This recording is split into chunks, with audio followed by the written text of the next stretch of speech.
Live on YouTube by visiting boston.gov/citycouncil-tv. I would like to ask my colleagues and those in the audience to please silence your cell phones and electronic devices. Thank you. I'd also ask everyone to be respectful of each other and do not disrupt the meeting while you are here. If you are disruptive, you will be asked to leave, and if you fail to comply, you'll be escorted out. Please also note, according to City Council rules, there are no signs allowed in the chamber.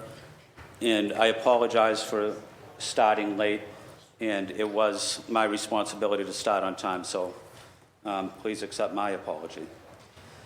Mr. Clerk, will you please call the roll to ascertain the presence of a quorum? Councilor Arroyo. Present. Councilor Baker. Councilor Brady. Councilor Draven. Present. Councilor Coletta. Present. Councilor Fernandez Anderson. Councilor Flaherty. Here. Councilor Flynn.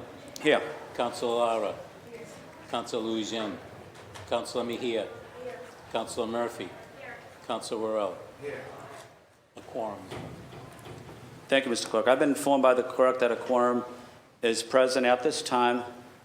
I would like to ask City Councilor Michael Flaherty to please come forward and introduce our clergy for this afternoon. Councilor Flaherty. Thank you, Mr. President, and thank you all for your patience. I have the honor of introducing Father Michael Della Pena from the St. Leonard Port Maurice Parish in the North End. Father Michael is the pastor of the historic St. Leonard Parish in Hanover Street, and in many ways is like a mayor of his own right, greeting people, talking with them, ministering with them, and helping them whenever problems arise. Father Michael has deep roots in the North End as someone who was born and raised in the North End, also attended Boston Latin School, and has degrees in psychology, philosophy, and also had received his Master's of Divinity at the Western Jesuit School of Theology. He's extremely involved in civic and recreational activities throughout his parish and beyond. He was ordained a priest in 1999 as a Franciscan friar, Immaculate Conception Province. Before returning back to Boston, Father Michael served in Guatemala for many years, where he was the director of the Valley of Angels Orphanage, which was home and haven to 211 children. He was also in Canada for 6 years, also in Rome for 3, and received a doctorate degree in Franciscan spirituality from the Pontifical University of St. Anthony.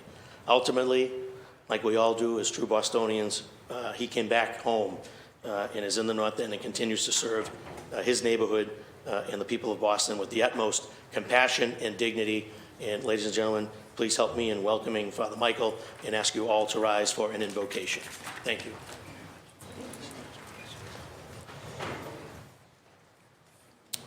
In this moment of prayer, may I ask us to lift up our hearts and begin in the name of the Father, the Son, and the Holy Spirit. Amen. Lord, we come with grateful hearts. I come with a grateful heart, thankful that I can serve those who serve our city so well. And providentially, we have with us students from Epiphany School, a word that's derived from a Greek word, epiphania, and it means manifestation or revelation of the divine. And it's a beautiful opportunity for us to have a moment of prayer, a moment of transcendence, when we lift up our heart, acknowledging a power greater than ourselves, a wisdom that is outside of ourselves, and a love that is higher than our love. And so we pray for that inspiration today as we commemorate a man named Joseph, who gave himself to service, selfless service, in the island of Molokai for 16 years, tending the needs of the lepers. And we pray today that we might be inspired by that self-sacrificial love for the marginalized and those who are on the outskirts, those who sometimes get neglected. And we pray, Lord, that we might serve them in love through concrete acts of kindness. So we ask you to bless us in a special way today, that we might have kindness, that we might have your unity, that we might have peace. In the name of the Father, Son, Holy Spirit, amen. Please join us in the Pledge of Allegiance. I pledge allegiance to the flag of the United States of America and to the republic for which it stands, one nation, under God, indivisible, with liberty and justice for all.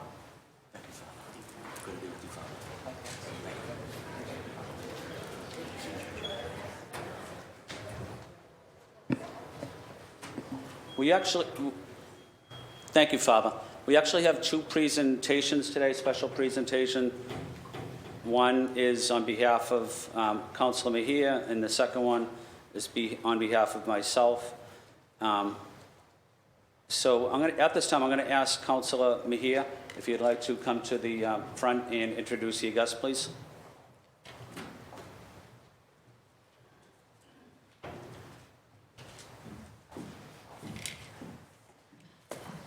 Good afternoon, everybody. Yes, and thank you so much for your patience. It is with great honor that my colleague, Councilor Worrell, and I present the Epiphany School a citation and a recognition for their 25 years of service in the city of Boston to our most resilient communities. So let's give it up for Epiphany. We are also celebrating and acknowledging Epiphany Day here as May 12th, 2023, for your long-term commitment to the city of Boston, fostering growth, resiliency, and success in our students. The city of Boston commends the Epiphany School for its unwavering commitment to never give up on a child and wishes the school continued success and its noble mission. And I just wanted to do, on a personal note, when I had my own nonprofit organization, it was the Epiphany School that opened up their doors and allowed us to have space in your school so that we can engage families. So I just want to say thank you from the bottom of my heart for recognizing the importance of parent voice and creating space for community to be seen. You have opened up your doors and continue to do so to so many organizations that are doing great work. And more importantly, you're showing everyone what is possible, that no matter what your income bracket is, that you are smart, that you are able, and that you have more than potential. So we see you, we love you, and we appreciate you. Thank you.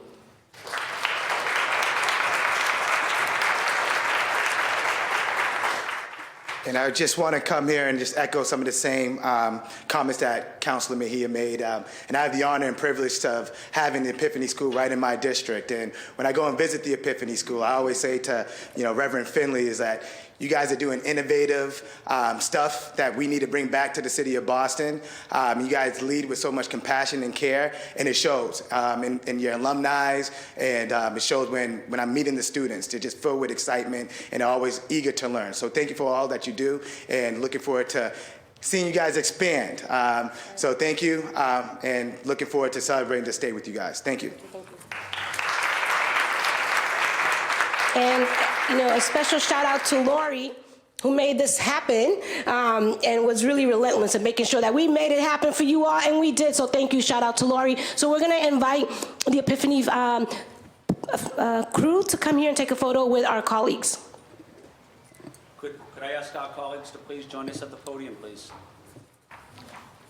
Thank you, Councilor Flynn. Yeah.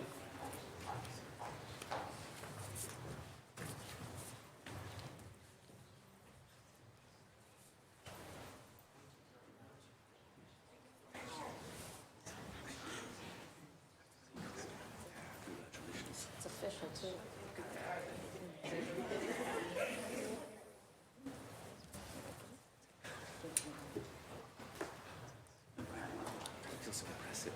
I know. You are impressive.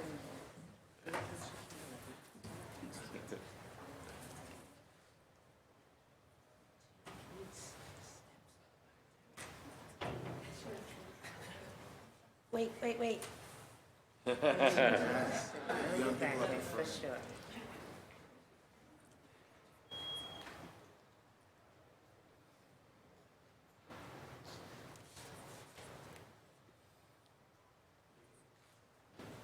Thank you.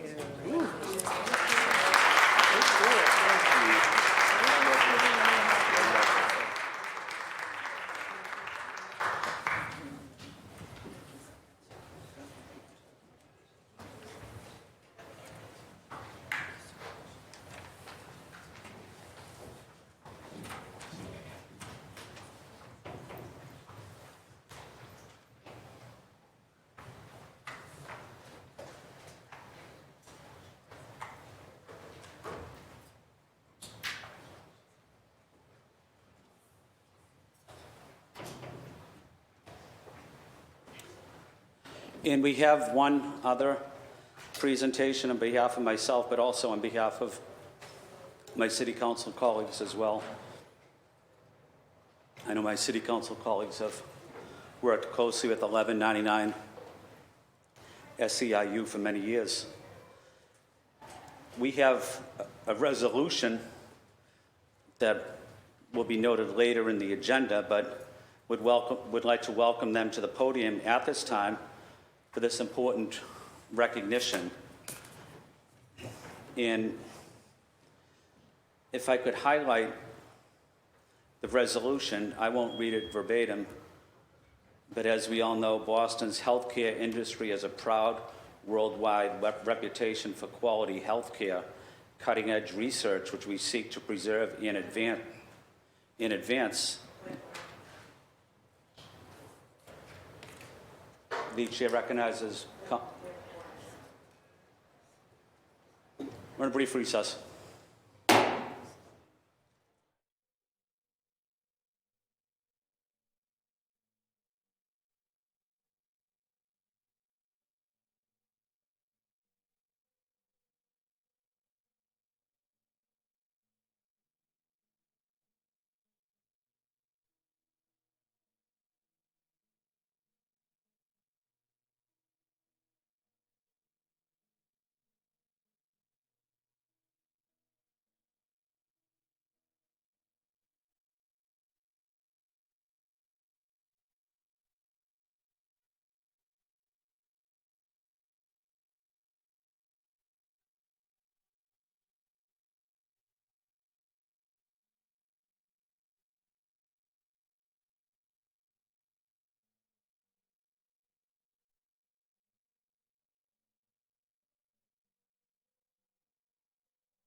We're back in session.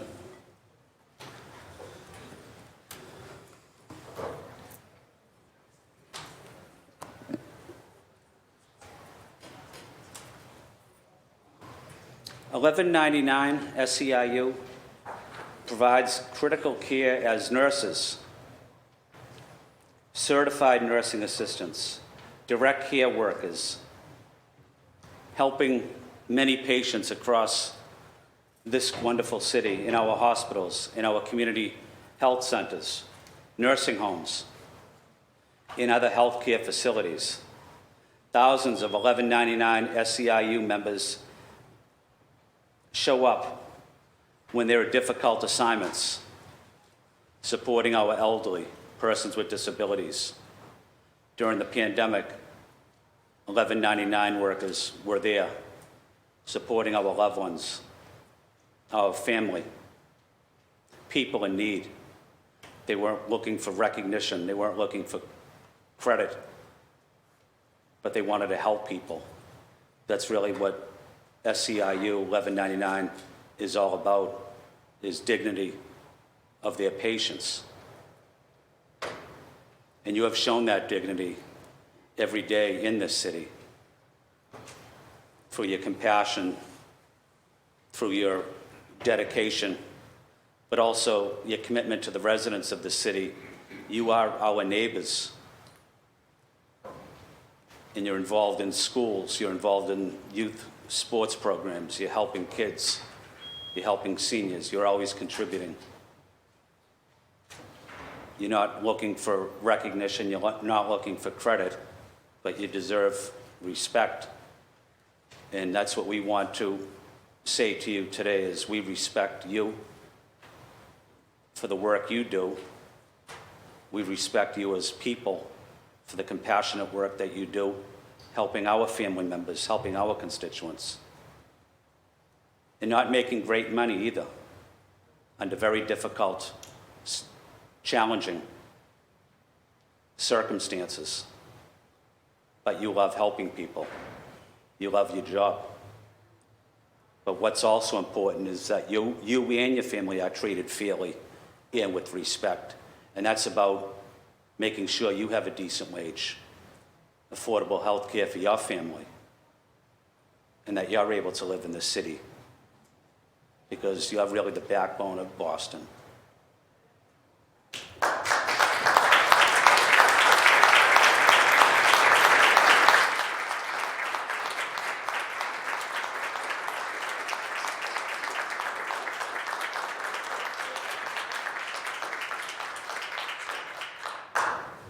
At this time, I would like to ask all of you to, well, actually, maybe my colleagues can go up there. But I was thinking about it earlier. I was thinking of having them here, and I said it's too many people, so I did have the opportunity to say thank you and shake everyone's hand there. So I'm going to ask my colleagues to come back there, but could I have one representative of 1199 please come forward on behalf of all the members? And certainly we want to formally welcome you to the council, but we'd like to get your ideas and thoughts as well.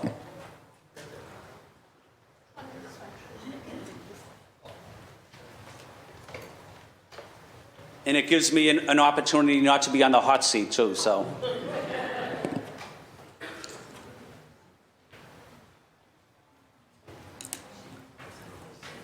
Thank you.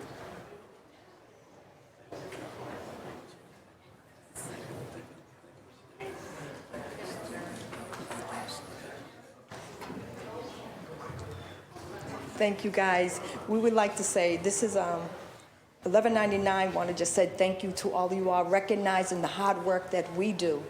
Like you said, we don't look for recognition, but I'm overwhelmed, and we're overwhelmed that you guys recognize the work that we do. So I want to say thank you. And 1199, 1199.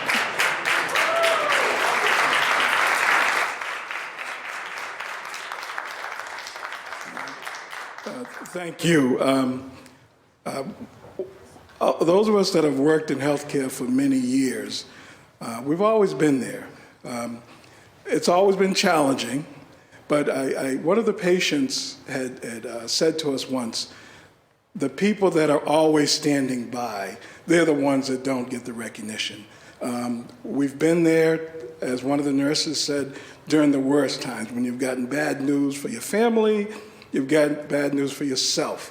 We're all one phone call away from getting that call to saying we've got to mobilize for something. And healthcare workers are part of the infrastructure of any nation. As much as the bridges, the banks, or utilities, we are also the pillars that hold up society. So thank you for recognizing us. We don't look for it.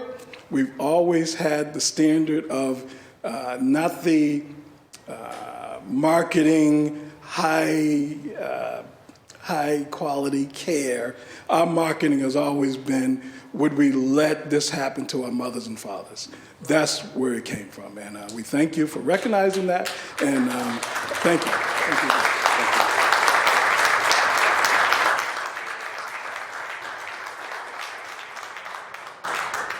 So my colleagues can come back here for a photo.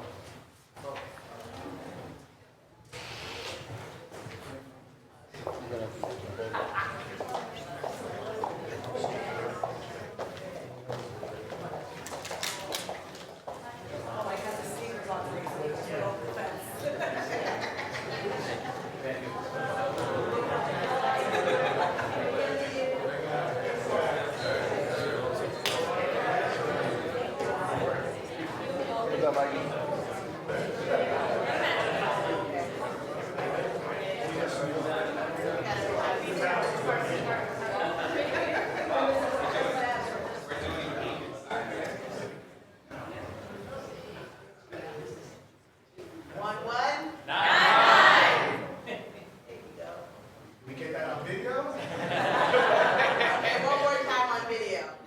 1199.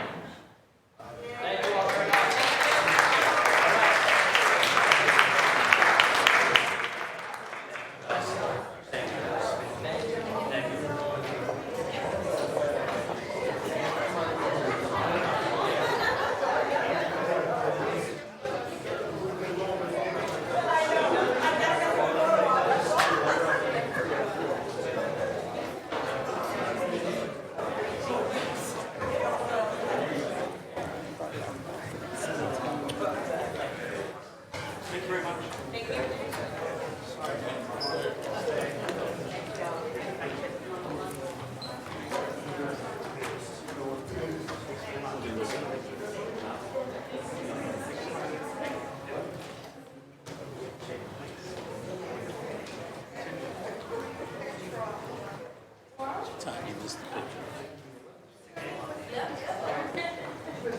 I'll be there. Today was my only day off. Whoops.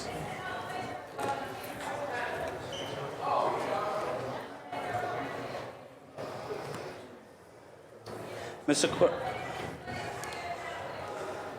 we're going on to the approval of the minutes. Council Louisiana. That was the one.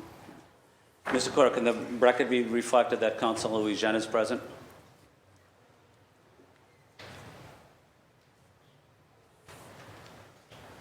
We're on to the first order of business, which is the approval of the minutes. Seeing and hearing no discussion on the matter, the chair moves to approve the minutes from the last meeting as presented. All those in favor of approving the minutes from the last meeting, say aye. Aye. All opposed, say nay. Thank you. The minutes of the last meeting stand as approved. Mr. Clerk, can the record be reflected that Councilor Tanya Fernandez Anderson is present and Councilor Frank Baker is present? Communications from Her Honor the Mayor. Mr. Clerk, please read docket 0893. Docket number 0893, message and order authorizing the City of Boston to accept and expend the amount of $1,525,380.77 in the form of a grant for the federal fiscal year 23 Nutrition Services Incentive Program awarded by the United States Department of Health and Human Services, passed through the Mass Executive Office of Elder Affairs, to be administered by the H. Strong Commission.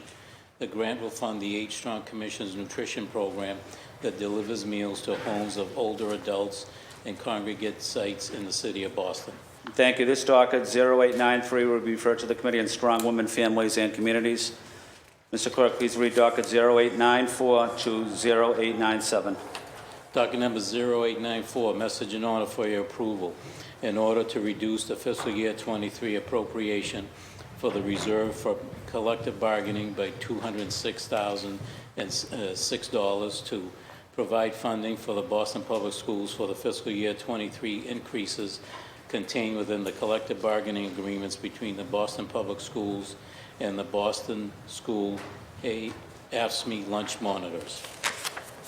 Docket number 0895, message in order for a supplemental appropriation order for the Boston Public Schools Department for fiscal year 23 in the amount of $206,006 to cover for the fiscal year 23 cost items contained within the collective bargaining agreement between the Boston Public Schools and the Boston School lunch monitors. The terms of the contracts are September 1st, 2020 through August 31st, 2023. The major provisions of the contract include base wage increases of 2% in December 2020, 2.5% to be given in September of 2021, and September of 2022, filed in the office of the City Clerk, May 8th, 2023. Docket number 0896, message in order for your approval in order to reduce the fiscal year 23 appropriation from the reserve for collective bargaining by $68,769 to provide funding for the Boston Public Schools for the fiscal year 23 increases contained within the collective bargaining agreements between the Boston Public Schools and the Boston School Police Superior Officers Federation. Docket number 0897, message in order for a supplemental appropriation order for the Boston Public Schools Department for fiscal year 23 in the amount of $68,769 to cover the fiscal year 23 costs items contained within the collective bargaining agreements between the Boston Public Schools and the Boston School Police Superior Officers Federation. The terms of the contracts are September 1st, 2020 through August 31st, 2024. The major provisions of the contracts include base wage increases of 2%, 2.5%, and 2.5% to be given in October of each fiscal year of the contract term. Filed with the Office of the City Clerk, May 8th, 2023. Thank you. These dockets will be referred to the Committee on City Services, Innovation, Technology. Mr. Clerk, can you please read docket 0898? Docket number 0898, message in order designating board and commission members to be special municipal employees under Mass General Laws, Chapter 268A. This list shall supplement those boards and commissions previously designated as special municipal employees. Thank you. The Chair recognizes Council Arroyo, the Chair of the Committee on Government Operations. Council Arroyo, you have the floor. This is Doc. Yes. Yep. Thank you. Thank you, Council President Flynn. As Chair of Committee of the Government Operations Committee, I seek suspension of the rules to pass docket 0898. This matter would give special municipal employees status to the following boards: the Aberdeen Architectural Conservation District Commission, the Boston Retirement Board, the Building Emissions Reduction and Disclosure Review Board, or BERDO, the Four Point Channel Landmark District Commission, the Highland Park Architectural Conservation Commission, Surveillance Oversight Advisory Board, Task Force on the Study of the City of Boston Reparations, and the Task Force to address literacy rates in the City of Boston. So again, this would give them all special municipal employee status.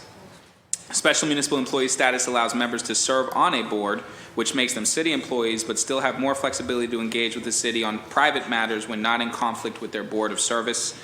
Members will still need to file disclosures or recuse themselves if they have a conflict of interest, but can continue to represent their organizations or companies in other non-review board-related matters. Without this change, the city would have to significantly limit who is able to serve on the boards to avoid members who didn't have any business at all before the city. In 2009, this body passed a similar omnibus bill making members of boards and commissions special municipal employees. The matter in front of us seeks to update the more recent board, commissions, and task force since the passage of the 2009 bill. Thank you, Mr. President. Thank you, Council Arroyo. Council Arroyo seeks suspension of the rules and passage of this docket 0898. All those in favor say aye. Aye. All opposed say nay. The ayes have it. The docket is passed. Mr. Clerk, can you please read docket 0899-20901. Docket number 0899, message in order for your confirmation of the appointment of new constables authorized to serve civil process upon the filing of their bonds for the period commencing May 1st, 2023 and ending April 30th, 2026. Docket number 0900, message in order for confirmation of the renewal appointments of constables authorized to serve civil process upon the filing of their bonds for a period commencing May 1st, 2023 and ending April 30th, 2026.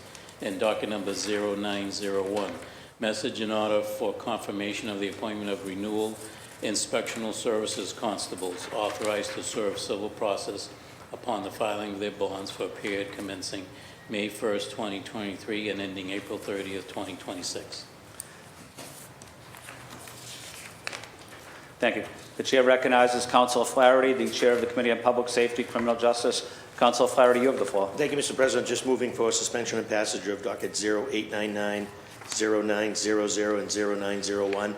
These, as mentioned, are constable bonds performing a very vital function in civil process and service in our city. As you can see from the list, they're all of our constituents, and it's imperative that we turn these around so that they don't miss a beat with respect to service and process. So, through the chair, I'd like to ask for suspension and passage of all three dockets. Thank you, Mr. President. Thank you, Councilor Flaherty. Councilor Flaherty seeks suspension of the rules, confirmation of docket 0899. All those in favor say aye. Aye. All opposed say nay. The ayes have it. The docket has been confirmed. Councilor Flaherty seeks suspension of the rules, confirmation of docket 0900. All those in favor say aye. Aye. All opposed say nay. The ayes have it. The docket has been confirmed. Councilor Flaherty seeks suspension of the rules, confirmation of docket 0901.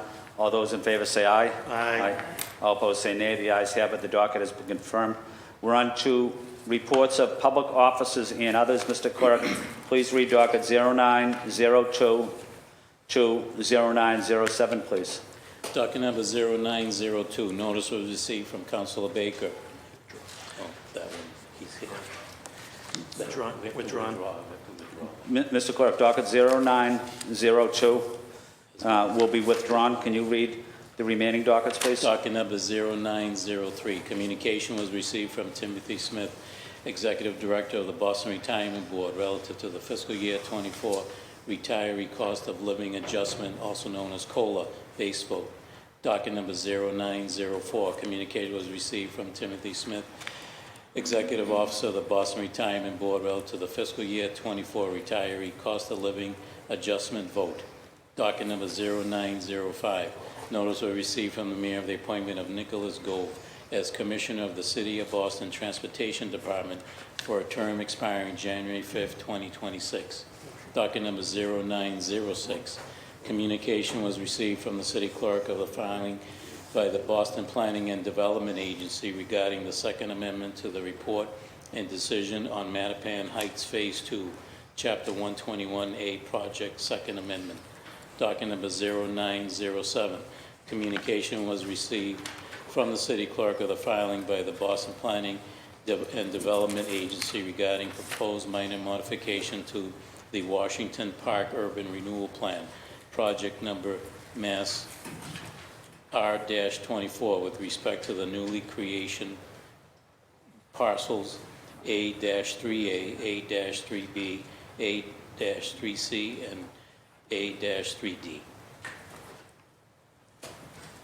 Thank you.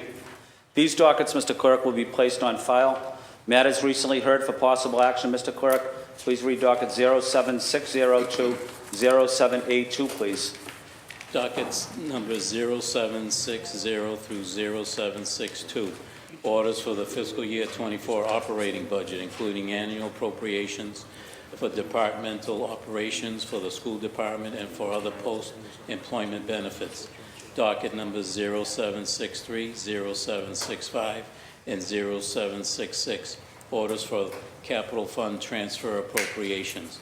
Docket numbers 0764, 0767, and 0768. Orders for the capital budget, including loan orders and lease purchase agreements.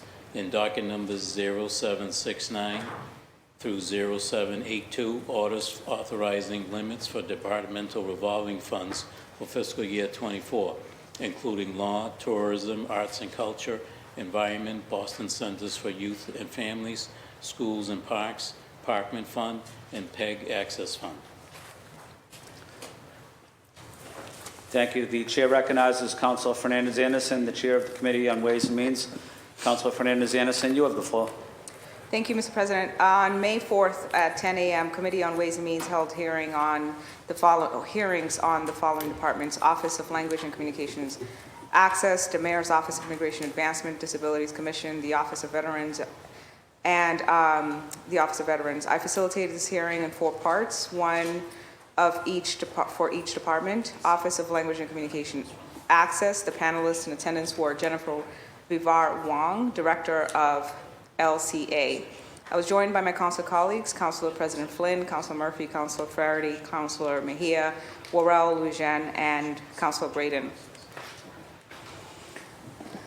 During this part one with the language and communication access, we discussed metrics to assess the need of department's language services.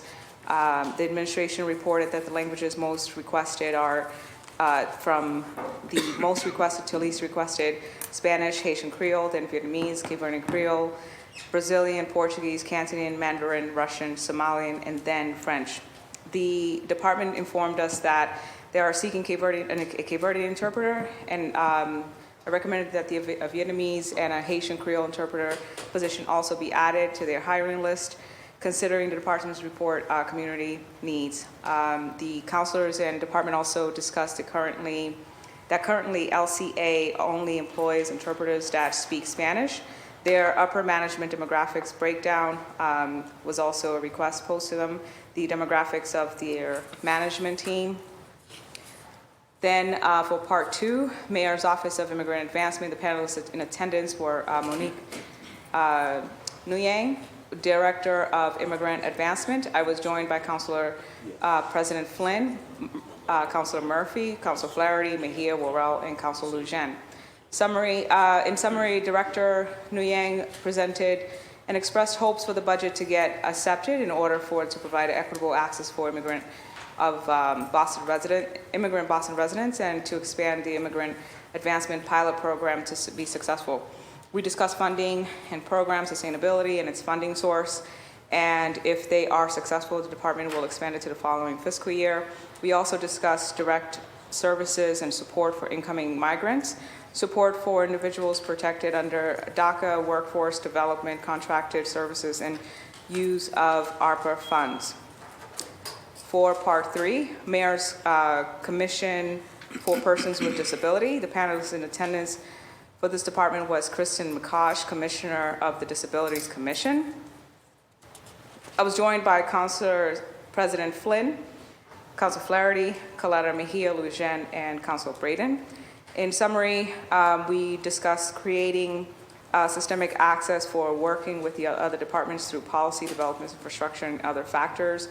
What the efforts of the office are to provide grants to businesses that desire to make disability updates, accessibility, tax incentives, and grant funding for small businesses, tips to increase accessibility for businesses, capacity within the office itself, the racial pay equity, racial and gender pay equity, and also a demographic of the staff, a breakdown to be provided to the chair. I would like to, and finally, part four, the Mayor's Office of Veteran Services. The panelists in attendance for this department was Robert Santiago, Commissioner for Vets, and Bella Jambuso, Senior Administrative Analyst for Vets. I was joined by my colleagues, Council President Flynn, Councilor Murphy, Flaherty, Mejia, Worrell, and Lujan. In summary, we basically discussed that line item $2.7 million in aid to veterans is the money that is dispersed to our veterans, and 75% of disbursement to be reimbursed back to the state, and the rest of reimbursement for veterans experiencing homelessness. Average veterans receives approximately $600 a month in benefits. Also discussing supplemental types of programs to support our veterans, addressing specific needs of specific neighborhoods, particularly the most disenfranchised Black and Brown communities, or veterans in Black and Brown communities. On May 8th at 10 a.m., the committee also hosted or facilitated the budget hearings for the following departments: H Strong Commission, Mayor's Office of Women Advancement, and Office of Early Childhood. H Strong, for the H Strong Commission, counselors in attendance were Council President Flynn, Murphy, Mejia, Lujan, Lara, Braden. The panelists in attendance were Emily Shea, Commissioner H Strong. During this hearing, we discussed transportation for seniors, isolation, scams, food access, property tax reforms, financial literacy, partnerships, community engagement, targeting LGBTQ+, communities of color, staffing, citywide senior study, or senior space study, and creating new senior centers. In public testimony, there was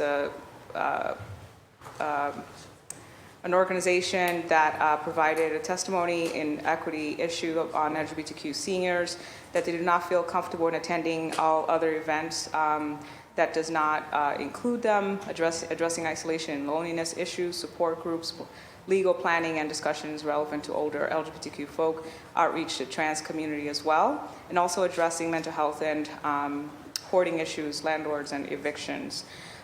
This program is suggesting or is actually implementing an LGBTQ plus virtual senior center that addresses these needs and is seeking support from the city.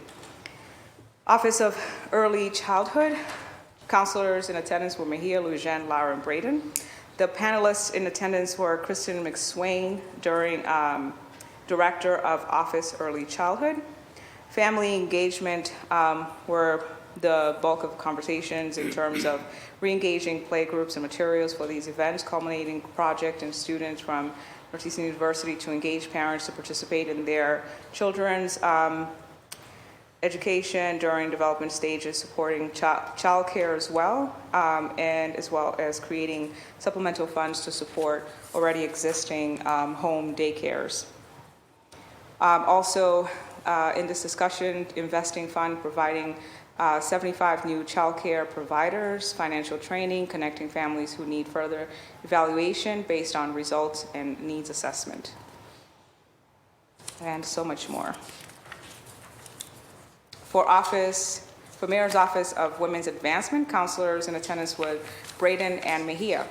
The panelist in attendance was Alejandra Valdez, Executive Director of Office of Women's Advancement. The summary included, or our conversations included economic equity, representation, health and safety, focus on salary negotiations, continuing efforts of financial empowerment for women, postpartum programs, exploring providing services, domestic violence grant programs, decrease in contracted services, and consistencies in operating budget due to moving programs out of office into early childhood, equity and diversity conversations with communities, and also to work in representation to uplifting women in the city. On May 8th at 2 p.m., the Committee on Ways and Means held a hearing concerning for the Office of Police Accountability and Transparency. The counselors in attendance were Council President Flynn, Murphy, Mejia, Lujan, Braden, and Council Coletta. The panelists present were Stephanie Everett, Director of OPAT, and John Stiles, Deputy Director of OPAT. In summary, new Youth Advisory Council, high school and college students who basically engage in accountability or different programs and mentoring possibility, looking forward to the next fiscal year, looking at how to expand in connection with building relationship with the police department. Staff office structure, openings and internal specialist, complaint intake process from beginning to end, and the investigation pathway during the dashboard and timeline, recommendations to pay the mediator, updating dashboards, connection between dashboards between police, and of course, council colleagues gave feedback about how they absolutely enjoyed the dashboard.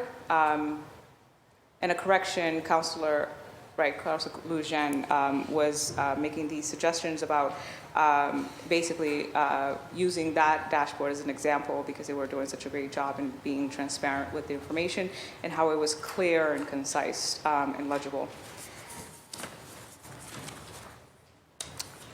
On Tuesday, May 9th at 10 a.m., the Committee on Ways and Means held a hearing on the Department of Office of Black Male Advancement, Office of LGBTQ Advancement, and the Office of Returning Citizens under the Office of Human Services.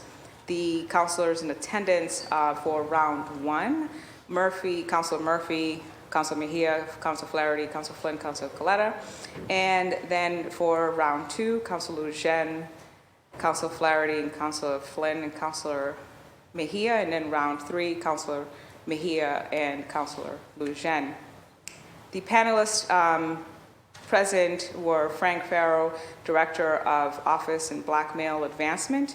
And in this one, we did not do it in parts. We just we did it all together in one hearing, including all three offices. And so the panelists also included the Director of Office of LGBTQ Advancement, Quincy Roberts, and Chief Jose Masso, Chief of Human Services, who was representing the Office of Human Services in the director's absence due to a loss in the department. The Office of Black Male Advancement discussed housing My Brother's Keepers, creating the President Obama, which was originally under the Office of Community Engagement, accomplishments over the past year in collaborations with community partners, job and resources fairs, and working with ORC to increase job mobility and community grants, as well as looking forward to expand the office with at least 3 open positions. ORC Office of Returning Citizens, recruiting young men with queries and employment was discussed. This is not currently in practice, but something that the chief expressed or responded to Councilor Lujan as a possibility. Councilor Mejia made many good recommendations about return on investments or implementing metrics to really understanding how this office was actually supporting returning citizens, as well as how the LGBTQ Office of Black Male Advancement and the Office of Returning Citizens were all working in partnership and creating some sort of collaboration to sort of dispel some of the stigmas and being more inclusive, especially for stigmas surrounding Black men of the LGBTQ community. And for the Office of LGBTQ Community, LGBTQ competency, training for Boston citizens, homophobia in the Black community, advancement efforts, near the future, youth work, GSA expanding, and their grant program was very successfully allocated. Black and brown communities to have together in their communications, and also the wonderful efforts of creating more engagement and education for community. Mr. President, I am recommending that all of these dockets remain in committee. Thank you. Thank you, Council. Thank you, Councilor Fernandez-Anderson. These dockets will remain in committee. We're on to motions, orders, and resolutions. Mr. Clerk, can you read docket 0908, please? Docket number 0908, Councilors Mejia and Worrell offered the following. Resolution recognizing May 12, 2023 as Epiphany School Day in the city of Boston.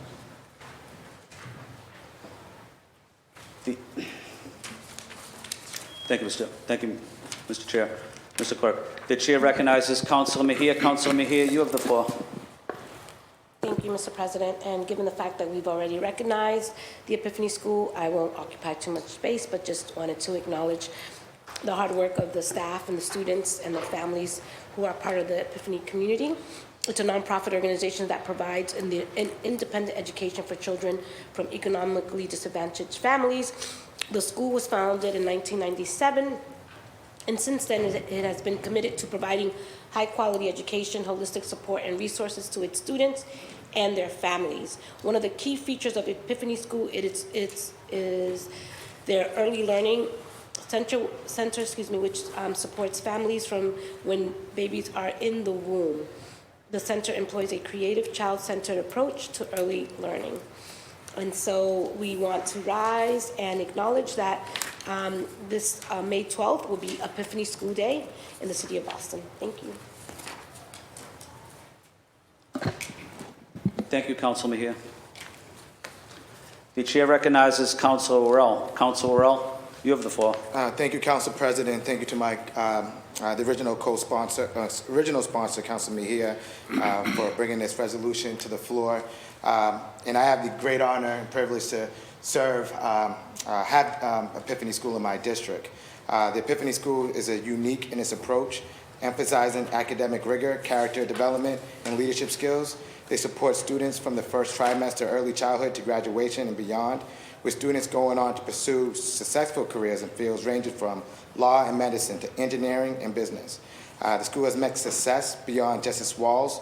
The Epiphany School has been a beacon of hope for families and communities in the Boston area. It has created a strong sense of community and belonging, bringing together students, families, educators to work towards a common goal of excellence. And just so excited today that we're recognizing all the accomplishments and investments that Epiphany School has brought to our children and to help shape our city. Thank you. Thank you, Councilor Worrell. Would anyone else like to speak on this matter? Or would anyone like to add their name? Please raise your hand. Mr. Clerk, please. Sorry, I believe we're looking to suspend and pass, Council President. Okay, thank you, Councilor Worrell. Thank you. Mr. Clerk, please add Councilor Braden, Councilor Arroyo, Councilor Fernandez Anderson, Councilor Coletta, Councilor Flaherty, Councilor Murphy. Please add the chair. Councilor Mejia and Councilor Worrell seek suspension of the rules, adoption of 0908. All those in favor say aye. All opposed say nay. The ayes have it. The docket has been adopted.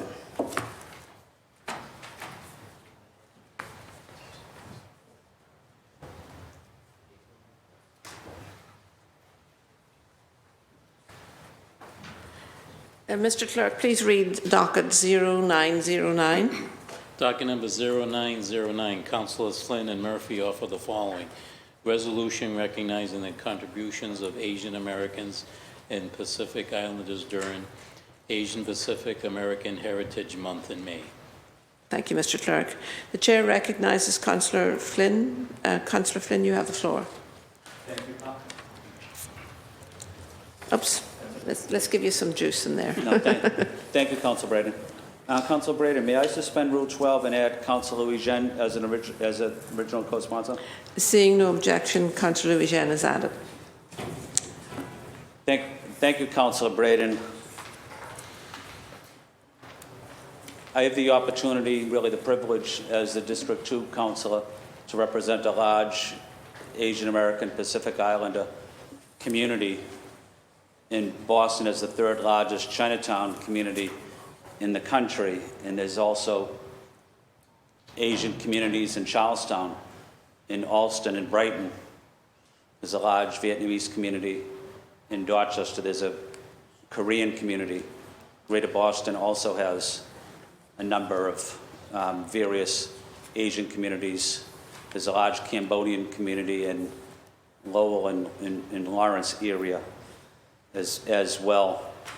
But we came to recognize this month to celebrate the enormous contributions that the Asian American community has made to our city and state, but also the sacrifices they've made as well to our city, to our state, to our country, I should say, including the Chinese community that helped build the transcontinental railroad in the mid to late 1800s. And as they completed the railroad connecting the East Coast and the West Coast, and just outside of Salt Lake City, there's a famous photo, as you know, of the ribbon cutting for the railroad. And it was predominantly built by Chinese laborers and some Irish laborers, mostly Chinese. But in that famous photo, there's not one Asian person in there. And what did the United States do after the transcontinental railroad was built by the Chinese community? Well, we implemented the Chinese Exclusion Act that basically said Chinese could not come to the United States. And that continued right up until the early mid-1900s. But this country has a long history of anti-Asian racism, anti-Asian bigotry, hate crimes. During the pandemic, the Asian community were almost blamed for the pandemic by President Trump. And when President Trump would call this pandemic, COVID-19, he'd call the pandemic the Chinese virus. What happened then? Well, across Boston and across the country, violence against the Asian community went up. Hate crimes went up. So you could have a young Asian American serving in the military, risking their life for our country, and their parents or their grandparents are in cities like Boston or San Francisco or Chicago, and they're beat up because they're Asian. But I think this body has always stood up for the rights of all immigrants, making sure all our immigrant neighbors are treated with respect and dignity. The Asian American community here in Boston has contributed significantly to this city, and we're also proud to have first Asian American mayor of Boston as well. So I'm just proud to stand here with my colleagues to recognize the enormous contributions and sacrifices the Asian community has made to our city and to our country. Thank you, Councilor Braden. Thank you, Councillor Flynn. Councillor Murphy, you have the floor. Thank you, Councillor Braden, and thank you, Council President Flynn. As we know, we're a city of immigrants and those who welcome immigrants, and the AAPI community has been such a vibrant part of our city's fabric for so long. Council President Flynn represents Chinatown, but as an at-large city councilor, we know that Brighton-Alston, my neighborhood in Dorchester, all across the city, Charlestown, has a large AAPI community. And back in February, Councilor Flynn and I were honored to sponsor the resolution to designate Lunar New Year as an official holiday in the city of Boston that I know we all signed on to. So just want to reiterate that celebrating the traditions and the culture of all of the communities in Boston is what makes us great. So thank you, and I hope we all suspend and pass and sign on to this. Thank you. Thank you, Councillor Murphy. Councillor Louisiane, you have the floor. Thank you, Councillor Braden. I want to thank President Flynn for adding me to this resolution. As an at-large city councilor, I have the privilege of representing everyone in the city, and I take a particular joy as the chair of the Civil Rights and Immigrant Advancement Committee of representing our immigrant communities. As the daughter of immigrants, there's so many similarities between our immigrant communities. And as we observe this month, we celebrate the rich, diverse cultures and traditions that the AAPI community has brought to this country. It gives us an opportunity to honor the important role of the AAPI community in shaping our history, economy, and society. From the Chinese immigrants who helped with build the Transcontinental Railroad, to the Japanese American soldiers who fought for our country in World War II, and from the Vietnamese refugees who have made new lives in America, to the Filipino nurses and doctors who have been at the forefront of our fight against COVID-19. AAPI community has made countless contributions to our nation's progress and success, but have also seen the ugliness of this country when it comes to internment, when it comes to, as President Flynn stated, the coronavirus and the language, the terrible language coming from the head of the country at this time, from the hate crime that was the murder of Vincent Chin. So many examples in which this country has failed our Asian American community. And so we still have a lot of work to do. We have to recognize the struggles of the API community when it comes to discrimination, xenophobia, and violence. And we must stand in solidarity with them and work to build a society that is truly inclusive, equitable, and just. I want to shout out one of my best friends, Annie Lee, who is a policy director at Stop AAPI Hate.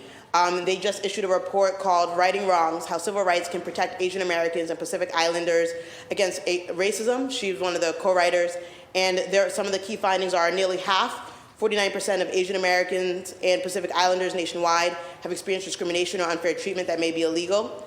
Discrimination negatively affects the mental health and well-being of AAPI community.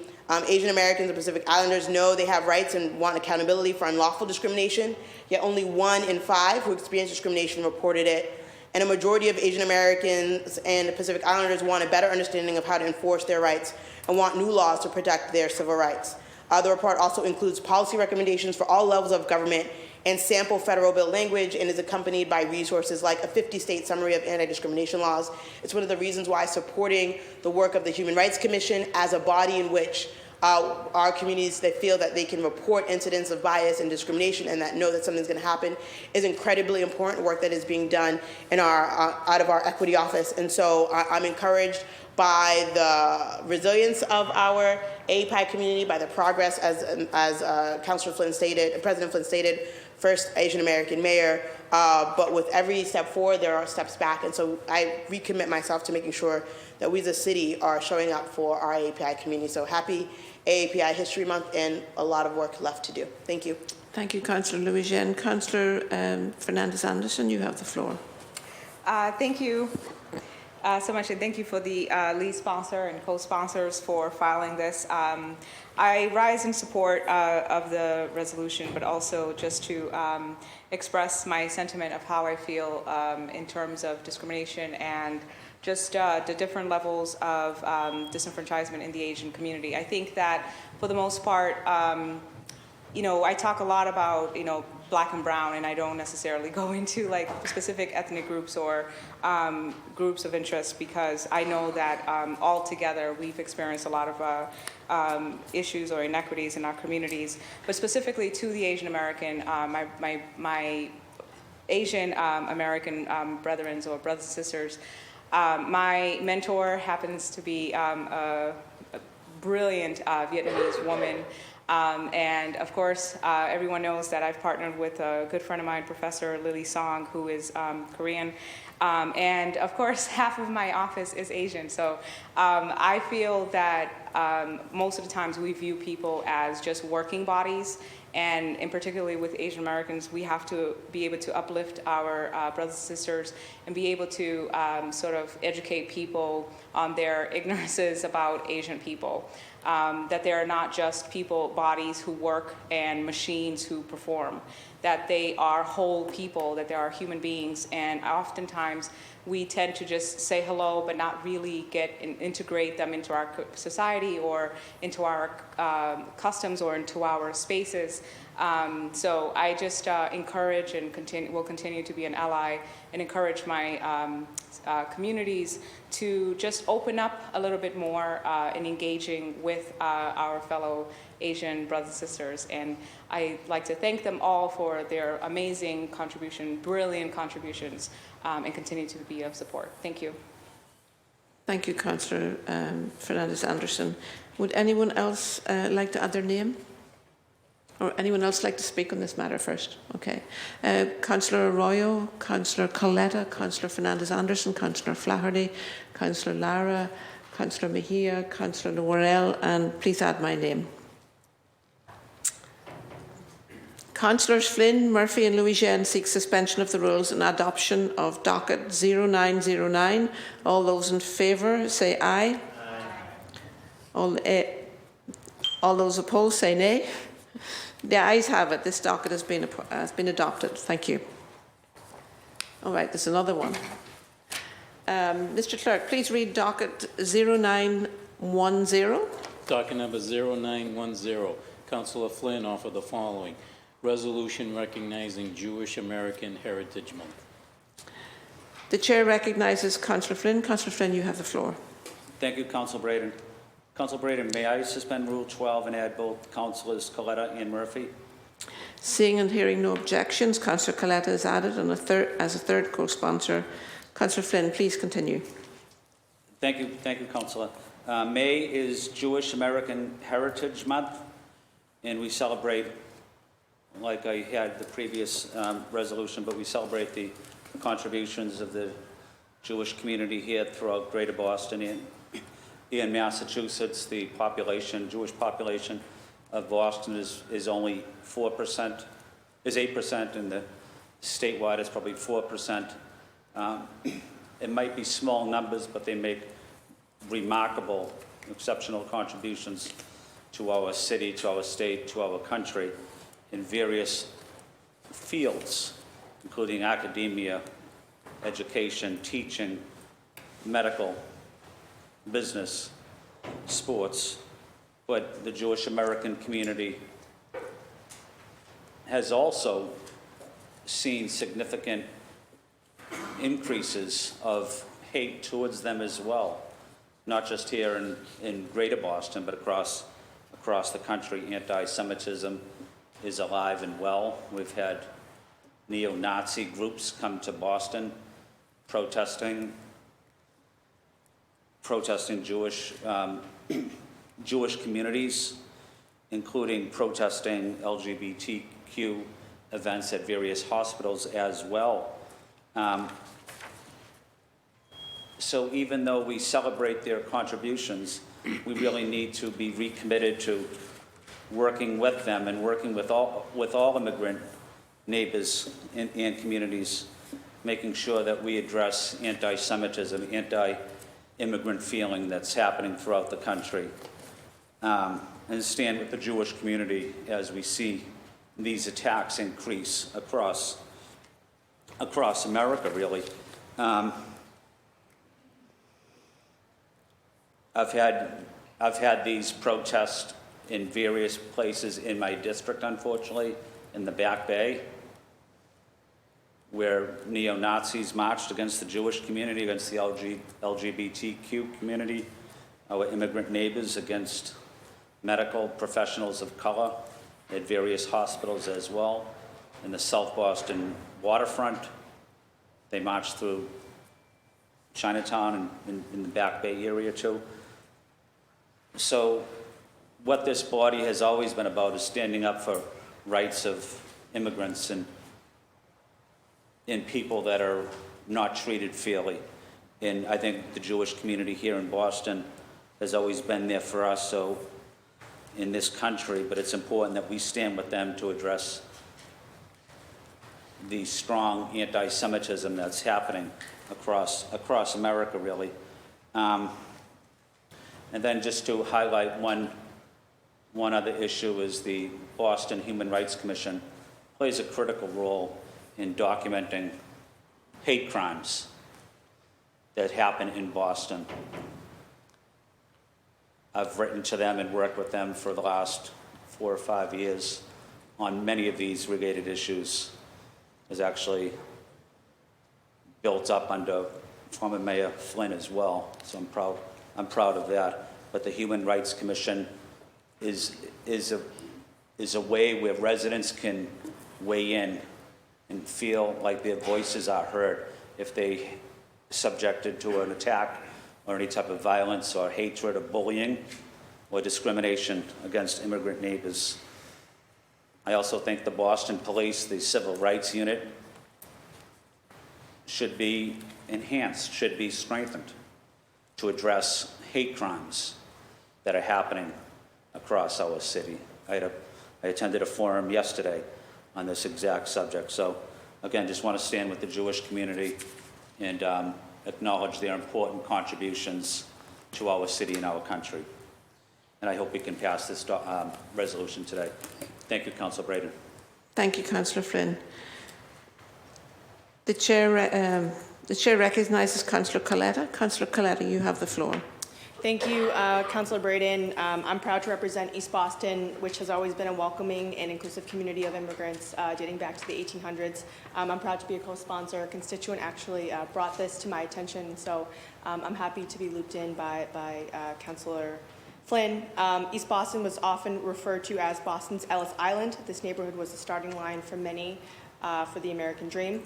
Our shoreline first welcomed thousands of immigrants, including Eastern European and Russian Jewish immigrants. At one point, East Boston had what may have been the largest Jewish community in New England, and not too many people know that, and I just learned that myself. We have the oldest, or first Jewish cemetery in Massachusetts at Ojai Shalom Chapel, founded in 1844. Those who came to East Boston around 1900 were working class, the majority being small merchants or craftsmen. Many found work opportunities in clothing, textile, and shoe industries.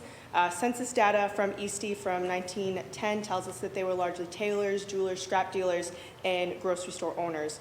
The Jewish American community has contributed immensely to the city of Boston, all in the face of anti-Semitism.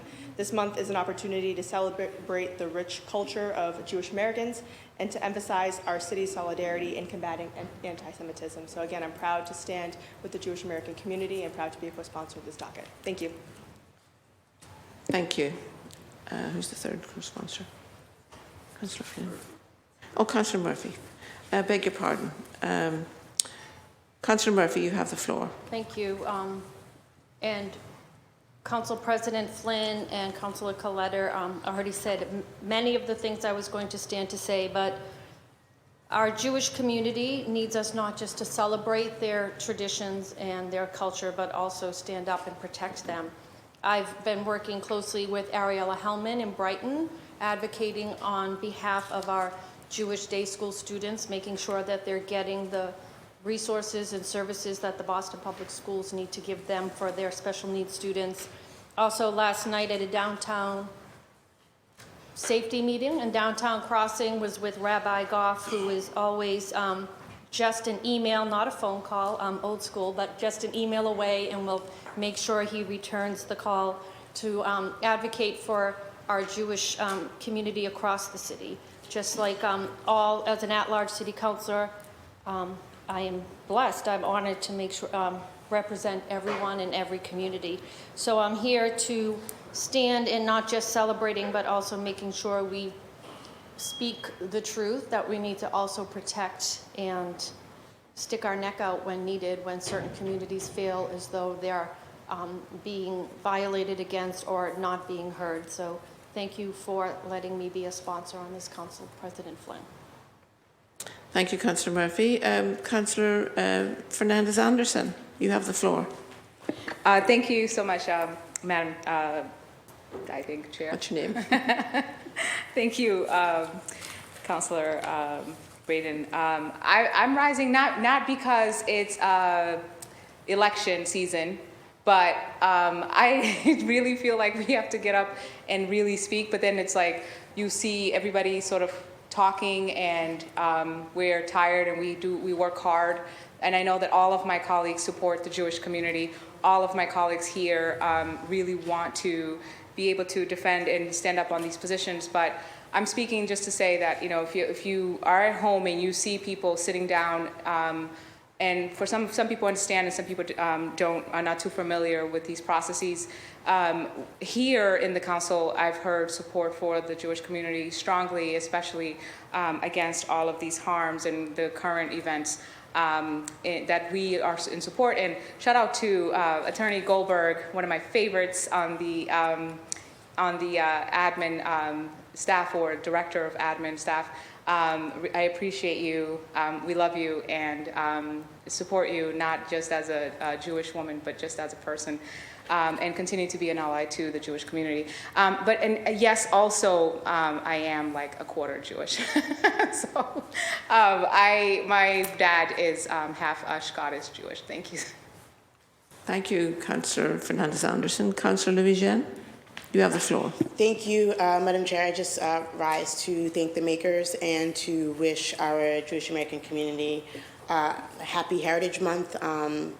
Really important that I think we celebrate the progress, and then we also continue to push back against anti-Semitism. I'm also happy to support projects like that of a new synagogue in your district, Chair, and a Chabad house in Mission Hill, and so grateful for the work of our Jewish community. There are so many shared stories of struggle and liberation. I helped to co-found the Freedom Seder that really brought folks together to talk about those shared stories of freedom and liberation and struggle, and how we can find commonalities in everyone's struggle for freedom and liberation. So just want to say thank you for the ways in which we are able to find commonality in our stories. And I hope that our Jewish American community that celebrates has a great Heritage Month. Thank you. Thank you, Councillor Louis-Jean. Anyone else wish to speak on this matter? I will take a moment to speak. I didn't speak to the previous docket on Asian American Heritage and Pacific Islander Heritage Month, and I want to thank Councillor Flynn for offering these two resolutions.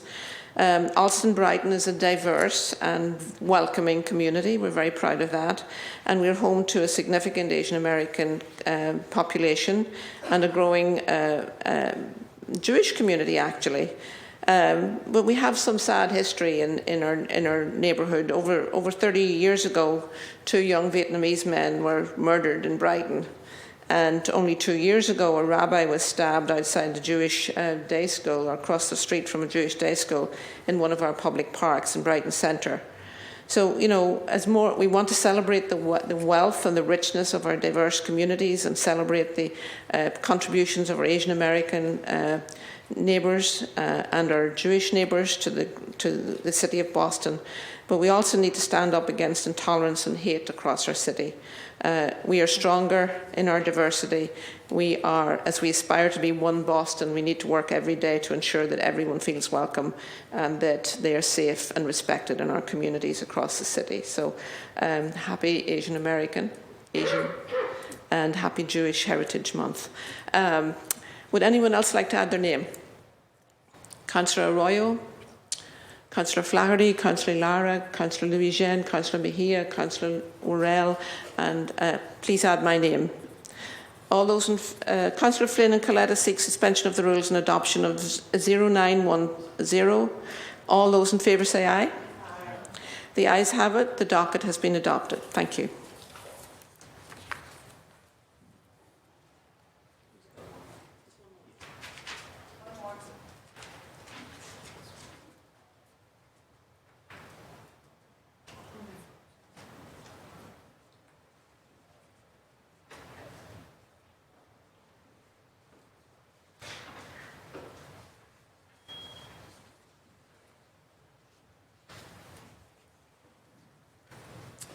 We recognised this group a few moments ago, so I'm slightly confused. This is docket.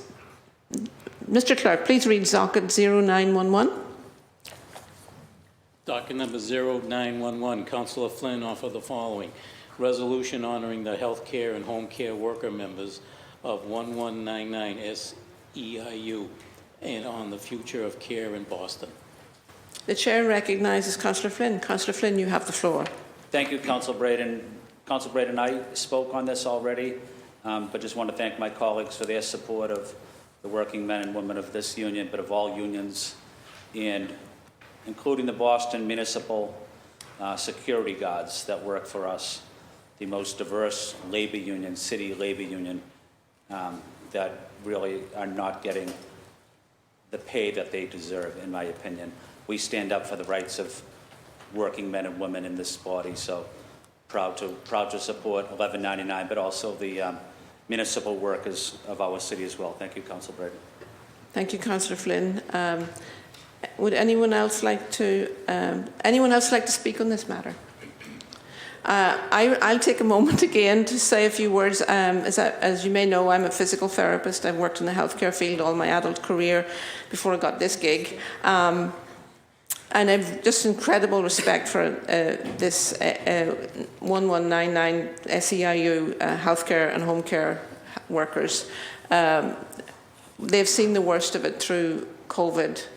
Many members of our healthcare profession succumbed to COVID in their job of caring for others.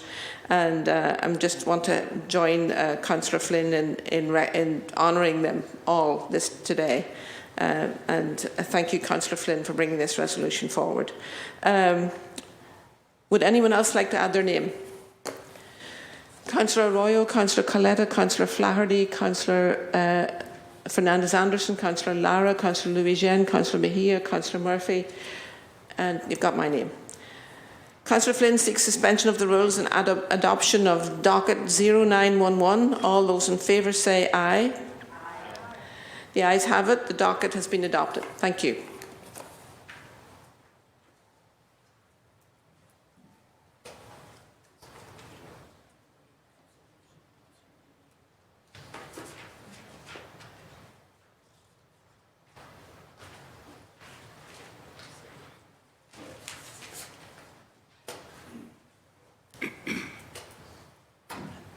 Thank you, Councillor Braden.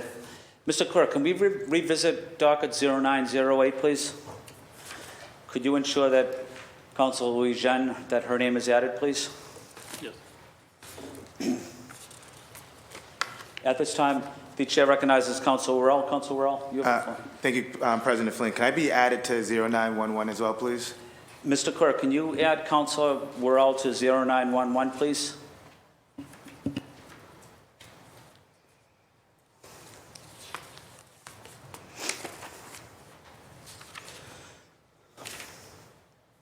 We're on to docket 0912. Mr. Clerk, please read that docket.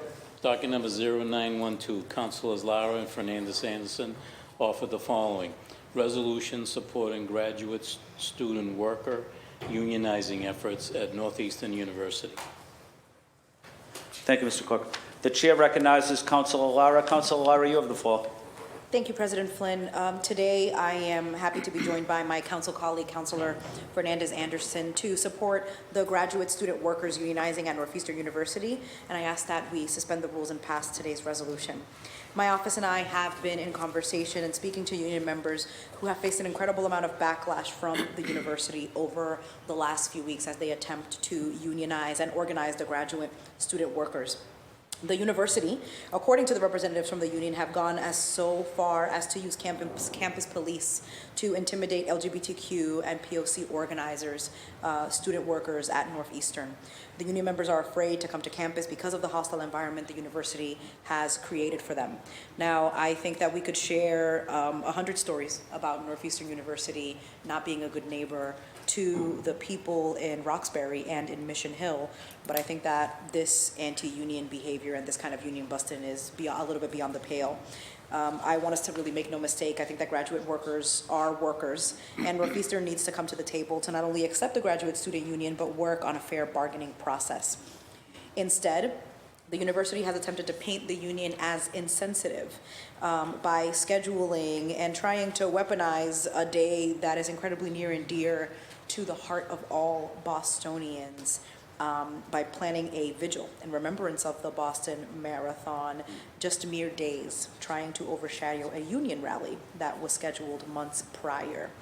The university has tried to use this to paint the union as being insensitive for planning a rally that day that had been approved and planned months before, while getting only days of notice about the vigil.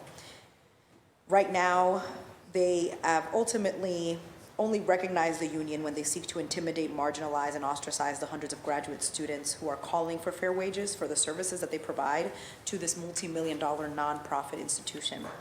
Therefore, I ask that we as a council stand in support and solidarity of the Northeastern Student Worker Union, and I'll be joining them at rallies and calls to actions over the summer and the fall, and I hope that representatives from Northeastern finally recognize and work in fair practice for workers who do so much for this institution and the city of Boston, and I ask my council colleagues to do the same.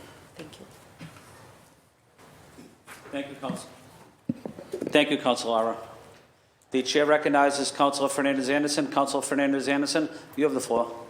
Thank you, Mr. President. Thank you, Councilor Lara, for filing this and for adding me on. I look forward to working with your office and Northeastern to have conversations about how to find a better resolution than what they're doing. I, of course, and rise in support and strong support and co-sign everything that you've just said. And Northeastern, get it together. How many times are we gonna do this? Thank you, and looking forward to more conversations to resolve this. Thank you. Thank you, Councilor Fernandez-Anderson. Would anyone else like to speak in this matter? Would anyone like to add their name? Please raise your hand. Mr. Clerk, can you please add Councilor Braden, Councilor Coletta, Councilor Royal, Councilor Flaherty, Councilor Louis-Jean, Councilor Worrell, please add the chair. Councilor Lara, Councilor Fernandez-Anderson seeks suspension of the rules, adoption of docket 0912. All those in favor say aye. Aye. Opposed say nay. The ayes have it. The docket has been adopted. Mr. Clerk, can you read docket 0913?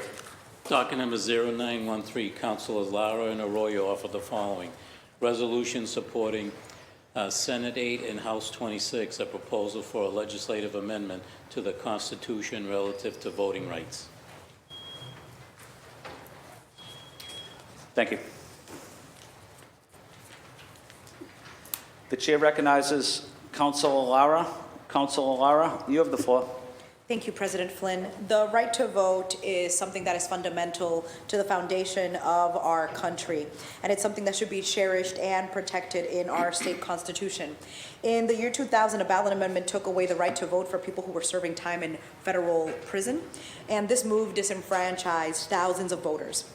Luckily, at the State House, our colleagues, Senators Liz Miranda, Adam Gomez, and Representative Erica Eiderhoven are moving legislation forward that will help us remedy this injustice. Upholding democracy, increasing civic participation, and ensuring that returning citizens can still play a role in their communities is crucial to a healthy and functioning democracy. Currently, we are one of 14 states where a person can lose their right to vote while they're incarcerated. States like California and New York are already working on reversing this, and this is why I am in firm support of our State House partners who are seeking to enfranchise our citizens again. In my maiden speech last year, I focused on the need to expand the electorate because I believe that it's time that we the people means all of the people. And I ask that we suspend the rules and pass this important resolution today in support of the work that our colleagues are doing at the State House and for the benefit of our constituents here in the city of Boston. Thank you. Thank you. Thank you, Councilor Lara. The chair recognizes Councilor Mejia. Councilor Mejia, you have the floor. Thank you, Mr. President, and thank you to my colleague for bringing this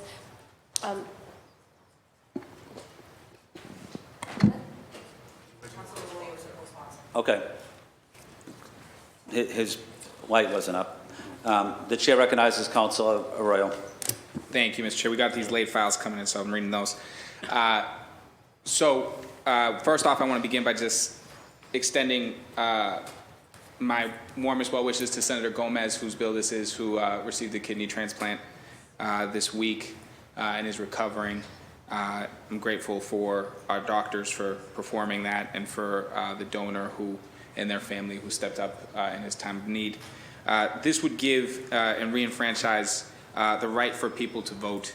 I think it's incredibly important that we treat that as a sacred right that everybody has and not something that can be taken from any one individual. And this legislative amendment that's coming out of the Senate would do exactly that.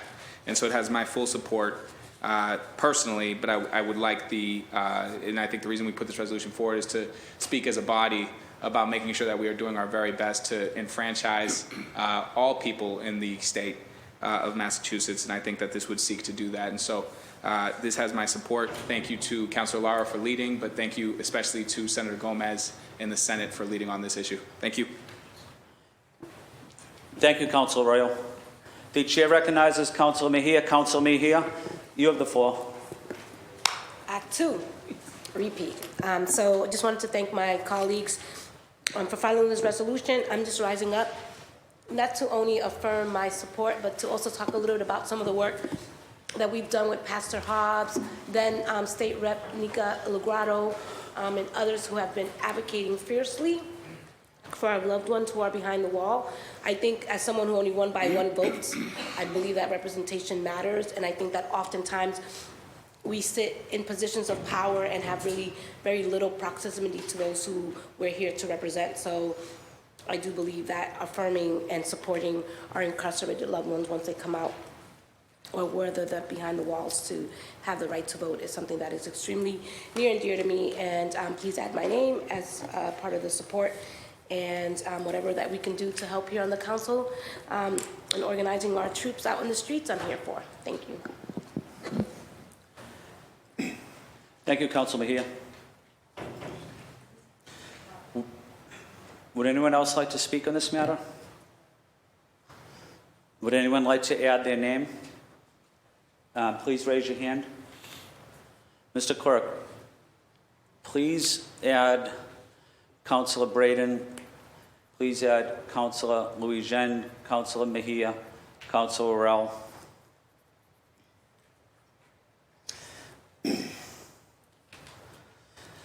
Councilors Lara and Councilors Arroyo seek suspension of the rules, adoption of docket 0913. All those in favor say aye. Aye. All opposed say nay. The ayes have it. The docket has been adopted. Mr. Clerk, please read docket 0914. Docket number 0914, Councilors Louis-Jean and Braden offer the following. Resolution supporting the Harvard Union of Clerical and Technical Workers. Thank you, Mr. Clerk. The chair recognizes Councilor Louis-Jean. Councilor Louis-Jean, you have the floor. Thank you, President Flynn. As we sit here, the members of the Harvard Union of Clerical and Technical Workers are actually protesting at this moment because their negotiations have stalled. with Harvard University. They have been without a contract and without their due increase in wages. So because we have this council meeting and I can't stand with them, we passed this resolution. Hopefully, I'm seeking a suspend and pass together with Councilor Braden to pass this resolution to show our solidarity. Other council, former years of this city council body have passed resolutions in support of this union, and so this is continuing that tradition. As a former Harvard student, I saw firsthand how the staff, both the laboratories, librarians, museum workers, workers in our clinics, how hard they worked. For over 30 years, this union has played a critical role in advocating for the rights and well-being of Harvard University's clerical and technical workers. I want to also shout out to a member of Councilor Braden's staff, Pam, who's not with us today, but who is a member of this union and has been fighting alongside them. They've been working tirelessly to improve pay, benefits, and working conditions for all of their members, and have been instrumental in securing labor victories such as increased pay, job security, professional development, and overall work-life balance. We saw during the pandemic a significant increase in Harvard's already large endowment. And so we are not asking, and the union is not asking for anything unreasonable. The staff need and deserve dignity-affirming wages and raises that show respect for their dedication, skill, and extra effort over the last several years. Even though negotiations have slowed and caused frustrations to mount as the current contract expired last year, we have faith that continued pressure on the administration over at Harvard will be successful. And that we'll be able to reach an agreement on a new contract. So I hope that everyone joins me in supporting the efforts of HUCTW and encourage Harvard University to work collaboratively with the union to address the concerns and needs of its clerical and technical workers. With the City Council passing this resolution today, we're advocating for a fair and equitable treatment for all workers and help create a more just and inclusive workplace. Thank you.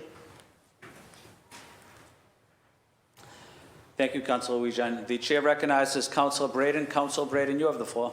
Thank you, President Flynn. Yes, my Chief of Staff, Pam Mullaney, is a member of this union and was a union organizer, and we had the honour of being out on a picket with these workers last year. And it just became very apparent that we are expecting these workers to try and get by on a wage that doesn't support the cost of living in the city of Boston. And yet they work for the second largest non-profit in the world with a huge endowment. So if any organisation can afford to do right by their workers and settle a contract with these workers, it is Harvard. So I thank my colleague, Councillor Louis-Jean, for offering this resolution and for accepting me as a co-sponsor. This is an urgent matter for these workers. They really just can't keep going in this way, and I urge my colleagues to stand with us in support of the Harvard Union for Clerical and Technical Workers today. Thank you. Thank you, Councilor Braden. Would anyone else like to speak on this matter? Would anyone like to add their name? Mr. Clerk, please add Councilor Lara, Councilor Fernandez-Anderson, Councilor Coletta, Councilor Arroyo, Councilor Louis-Jean, Councilor Mejia, Councilor Murphy, Councilor Worrell. Please add the chair, Councilor Flaherty. Councilors Louis-Jean and Braden seek suspension of the rules and adoption of docket 0914. All those in favor say aye. Aye. All opposed say nay. The ayes have it. The docket has been adopted. We're on to docket 0915, please. Docket number 0915, Councilor Murphy offered the following. Order requesting certain information under Section 17F relative to Boston Public Schools student enrollment. Thank you. Thank you. The chair recognizes Councilor Murphy. Councilor Murphy, you have the floor. Thank you, Council President Flynn. As we know, the City Council, we have the power at any time to request from the mayor specific information on any municipal matter within its jurisdiction. So I'm just asking for accurate but also up-to-date enrollment data so that as we're heading into BPS hearings, we can use that up-to-date data to help guide myself and our office in the BPS hearings. So thank you.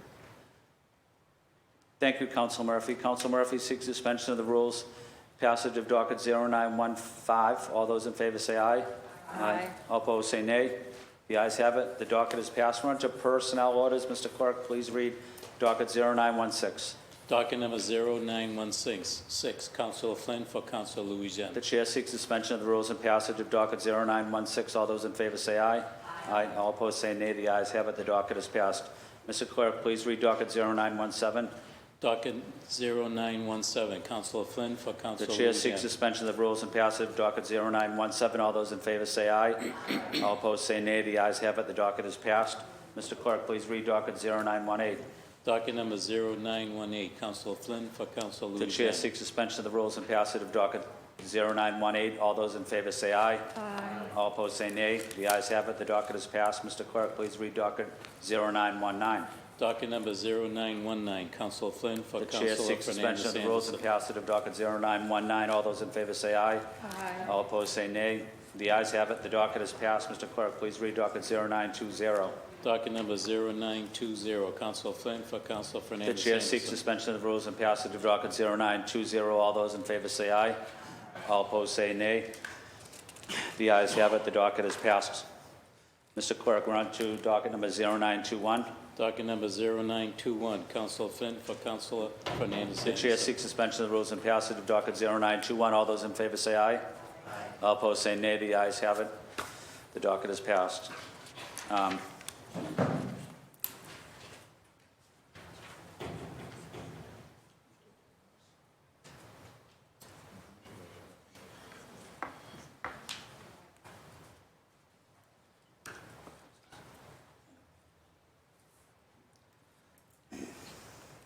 Mr. Clerk, we're going to take a brief recess.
back in session. Mr. Clerk, we're on to late files. There are 2 late file matters.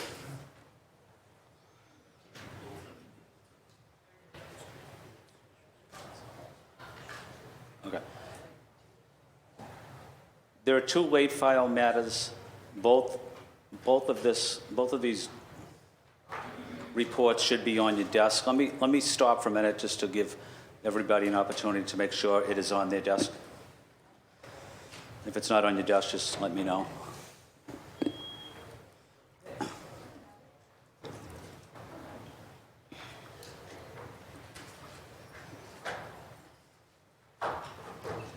Okay. Mr. Clerk, would you please read the late file matter into the agenda?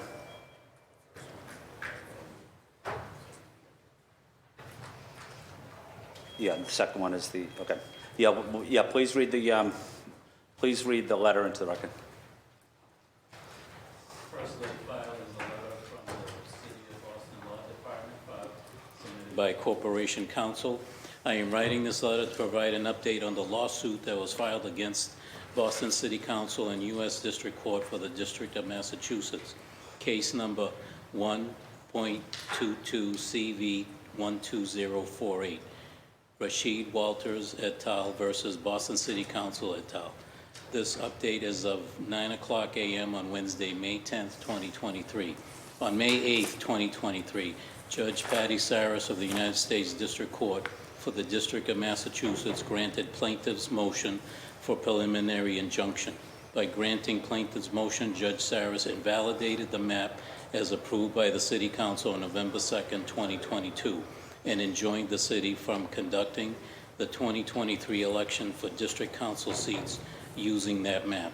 A copy of Judge Saris's order is attached here to as Exhibit A. The Law Department is reviewing Judge Saris's order to determine the scope of its impact on this year's municipal election. Complying with the court will necessitate the passing of a map in short order on a timeline that allows the Elections Department to run the election. Specifically, the Elections Department will need the ability to provide nomination papers for candidates, certifying signatures, print ballots, and facilitate mail-in voting for the scheduled September 12th preliminary election and November 7th municipal election.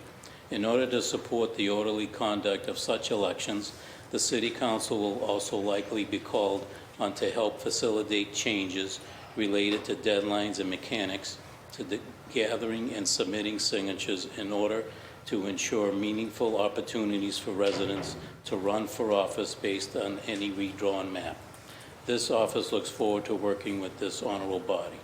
Submitted by Adam Cedarbaum, Corporation Counsel. Mr. Clerk, do we want to read the second one?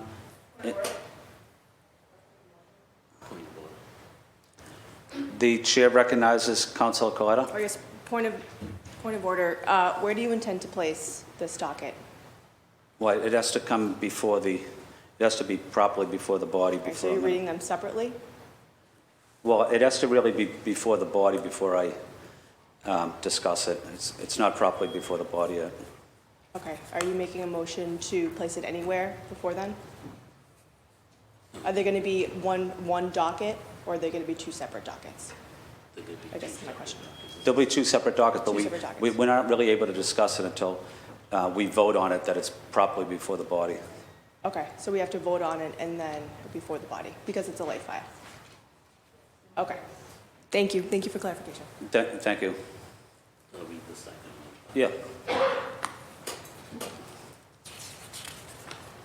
Second late file matters from Mayor Michelle Wu. Dear Councilors, on May 8, 2023, the City of Boston received a decision from the United States District Court for the District of Massachusetts enjoining the city from using the recently approved City Council district map to ensure a swift and smooth resolution to redistricting and allow all interested candidates to run for the office of District City Council in the 2023 municipal elections. I hereby transmit for your approval a home rule petition to extend timelines for filing nomination papers, provide clear rules for counting previously submitted signatures and make other modifications to allow the Elections Department sufficient time to print ballots and prepare for mail-in, early, and overseas military voting. This home rule petition gives the Elections Department the tools that may need to facilitate the orderly administration of an election that provides potential candidates a full opportunity to run for office after district boundary lines are changed. The timelines reflected in this proposed home rule petition assume that a new map will be passed by the City Council on or before May 30th, 2023. This is the latest date possible in order to permit the Elections Department to conduct a signature petition process, certify signatures, and print and mail ballots in time to conduct the September 12th preliminary election.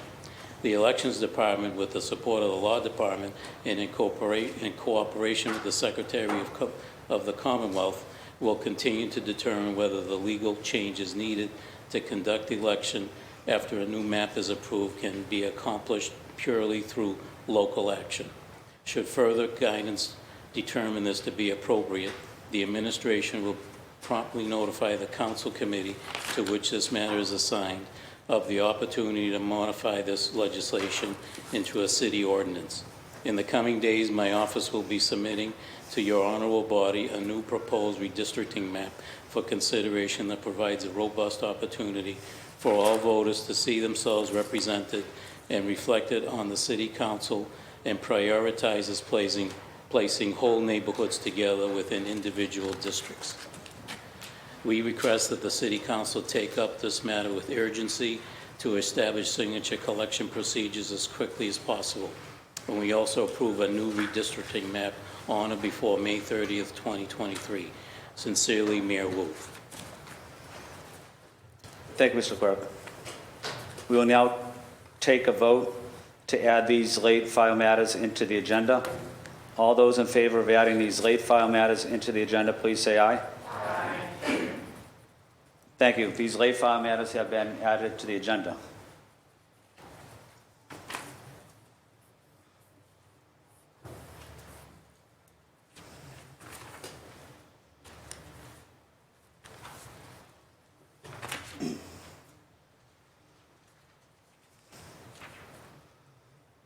Mr. Clerk, on the late file relating to possible nomination signatures and dates, the home rule petition,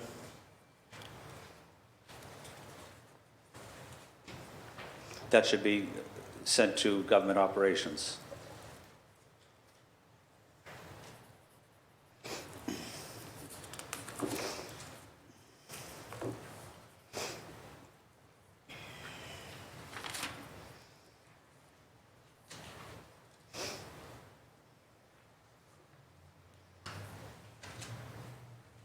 The last remaining late file matter that was already read into the record,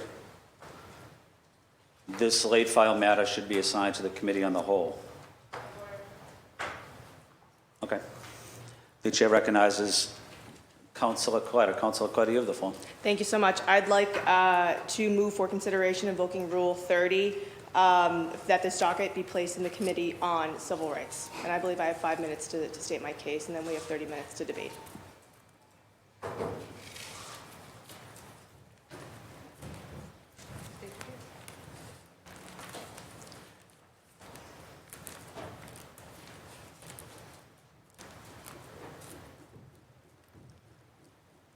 Mr. Clerk, am I able to give the reason why I think it should go into the Committee on the Whole? Can I go first? You can follow me, Councilor Coletta. Okay. So the reason I am recommending, or assigning it, I should say, to the Committee on the Whole, as this is relating to a legal matter. In the City Council rules, it clearly states that the Committee of the Whole shall concern itself with any litigation involving the council and all other matters referred to it. As this is about a court order and litigation involving the City Council, the Committee of the Whole would be the one addressing this matter. in 1983 when there was also a court decision relating to litigation on redistricting. It was also sent to the Committee of the Whole.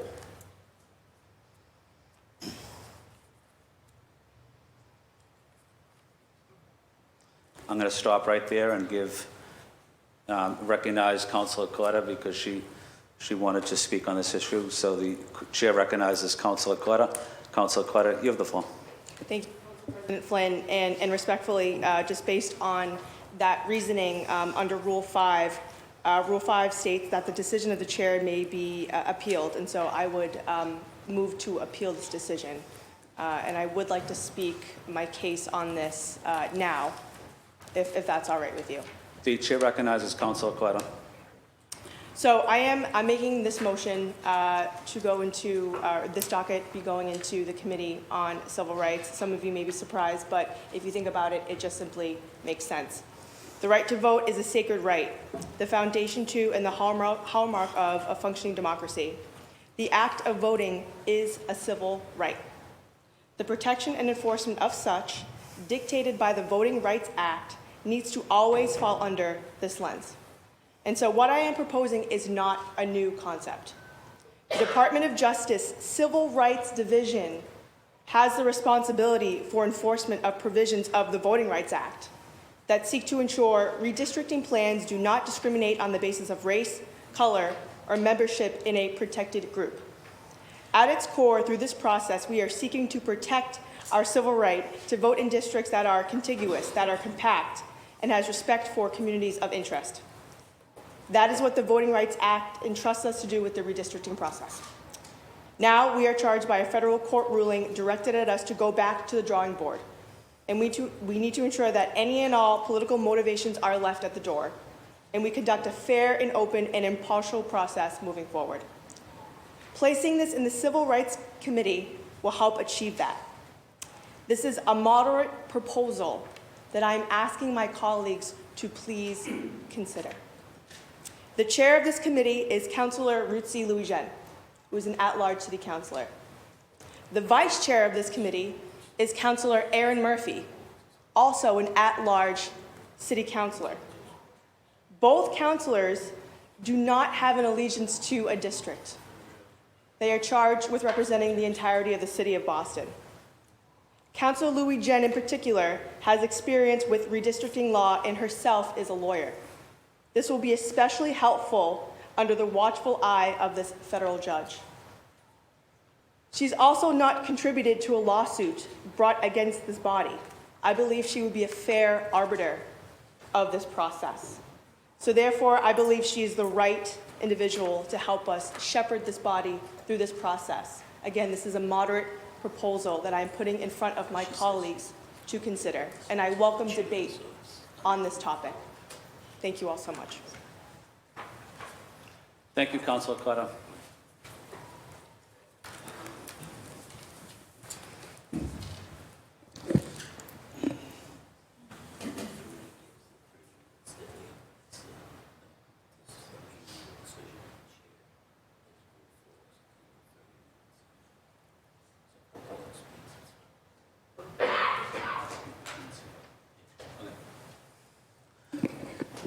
In the interest of fairness, I do want to give other people the opportunity to speak.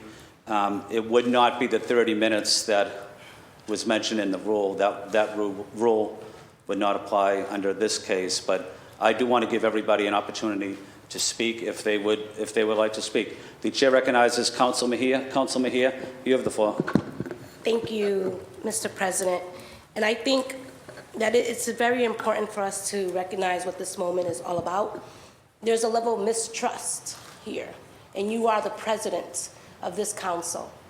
And so I feel a little bit weird about having this in the body of a whole, knowing where you, where some of the political interest lies, and I just feel like we need to be really careful about that. And I also would like to rise and note that it's really interesting that something that is so sacred is being bounced from place to place.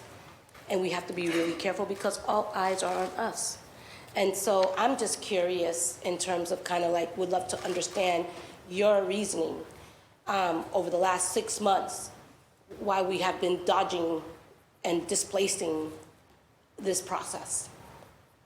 Because if I'm going to vote for something, I'd like to understand your intentions behind all of the back and forth that we've had in this process in terms of the committee chair, the committee that you want to place it in. To me, you are the president of this council, and you have a lot of power right now. And so if you're going to be the president of this council and you're going to be making decisions that impact the body of a whole, then I'd like to have a little bit more clarity in terms of everything that is going on behind the scenes. Thank you, Council Mejia. The chair recognizes Councilor Braden. Councilor Braden, you have the floor. Okay, thank you. There's one significant difference between what's happening now and what happened in 1983. The last time we had a challenge to a redistricting map, it was from an outside body. In this time, there's 4 members of this council funded the challenge to this map that Excuse me, Council so Baker. I think in terms of... I'm sorry, Council Braden. Council Baker, there's no applauding in the chamber. Thank you. I'm just going to ask everybody, as I asked people at the very beginning, to be respectful of each other. You can have differences of opinion on this topic or any topic, but you have to be respectful of each other. You're only going to speak when I call on you. And I would ask people not to speak if I don't call on you. I want to give everybody a fair opportunity, but I want everyone to be respectful of each other. The chair recognizes Council Braden. Council Braden, you have the floor.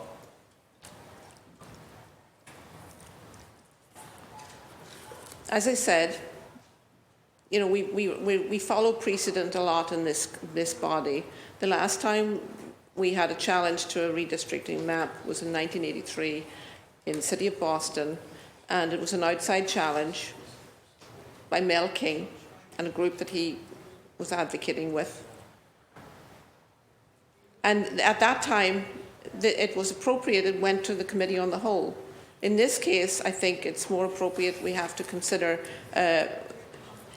sending it to the Committee on Civil Rights. I also want to acknowledge and support the initiative to send up a Home Rule petition to the State House. This is something that our office has been working on as a way to keep this process moving. We have a very, very, very short time. We've got 3 weeks to get this all squared away, and I hope that we can move forward in a cooperative and respectful way. This is on us right now. We have to come together and get a map that we can all vote on and get passed in less than 3 weeks. So I'm very happy to support and work with anyone who will get this done. But I also have to be very cognizant of the fact that we have to be respectful of the civil rights of our the voting rights of our inhabitants in the city of Boston. Thank you. Thank you, Council Braden. Thank you, Council Braden. The chair recognizes Councilor Baker. Councilor Baker, you have the floor. Thank you, Mr. President. A suggestion here, can people only speak once? They shouldn't be all day long here. Please, please. Mistrust was said a little while ago. Absolutely mistrust, because this process happened around people. The people that were on the disgrace committee, because the federal court told us that process and that map are no good. They violate people's rights. So the committee of the whole means that everybody here, me included, imagine me having a voice, me included, will have a voice in on this. We are the line drawing body, and I've said it more than once, and we did not draw that last map. Not one person asked me my opinion on District 3. Not one person came to District 3 to look at Adams Corner. Not one person came to District 3 to see what you were cutting up. You cut us up. And I had no say. People on the committee had no say. Committee of the whole, we all have a say. That's where it should go. Thank Either committee of the whole or redistricting with a new chair is what should happen. Thank you, Council Baker. Not sure if I was done, but sure, I guess I'm done. The chair recognizes Councilor Murphy, then Councilor Worrell. Thank you, Council President Flynn.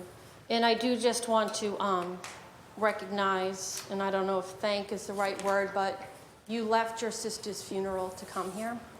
And I just want to send my love to you and your family for that. I'm sorry. This lawsuit was brought against the mayor and all 13 of us, not just the mayor. So we were all found guilty in this, not just some of us. And I trust this body.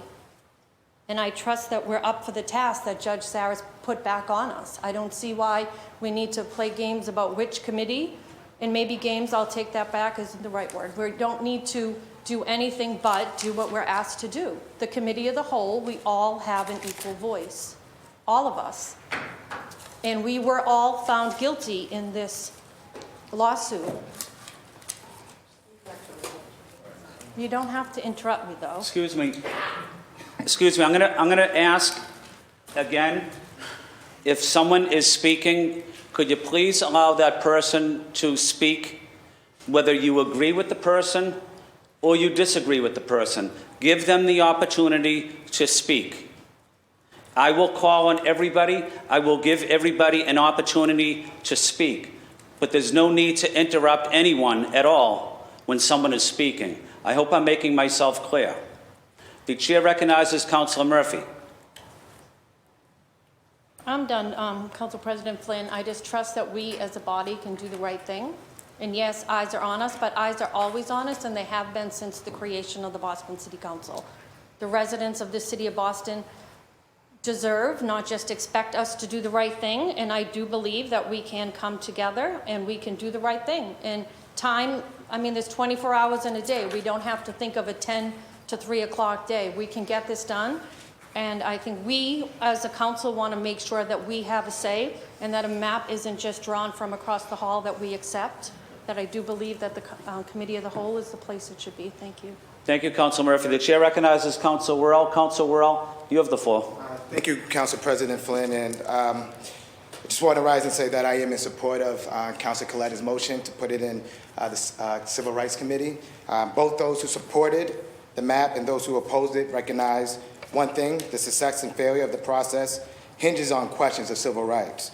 In order to ensure that the redistricting process is equitable and expedient, we should place it in the Committee for Civil Rights. For two additional points are, we have 2 at-large city councilors who are both the vice chair and the chair, and I believe we're all a talented bunch, but we should always play to individual strength, and Chair Louis Jed has deep and valuable experience on working in redistricting law. So just want to make sure that we don't undervalue, but we should value those experiences and place it in civil rights. Thank you. Thank you, Councilor Worrell. The chair recognizes Councilor Louis Jean. Councilor Louis Jean, you have the floor. Thank you, Mr. President. I do want to apologize just because my lawyer brain was going off when there was an idea that we were found guilty when what was the federal judge Sarah stated is that there's a likelihood of success for a preliminary injunction. So I'm just very delicate about the legal language that we use.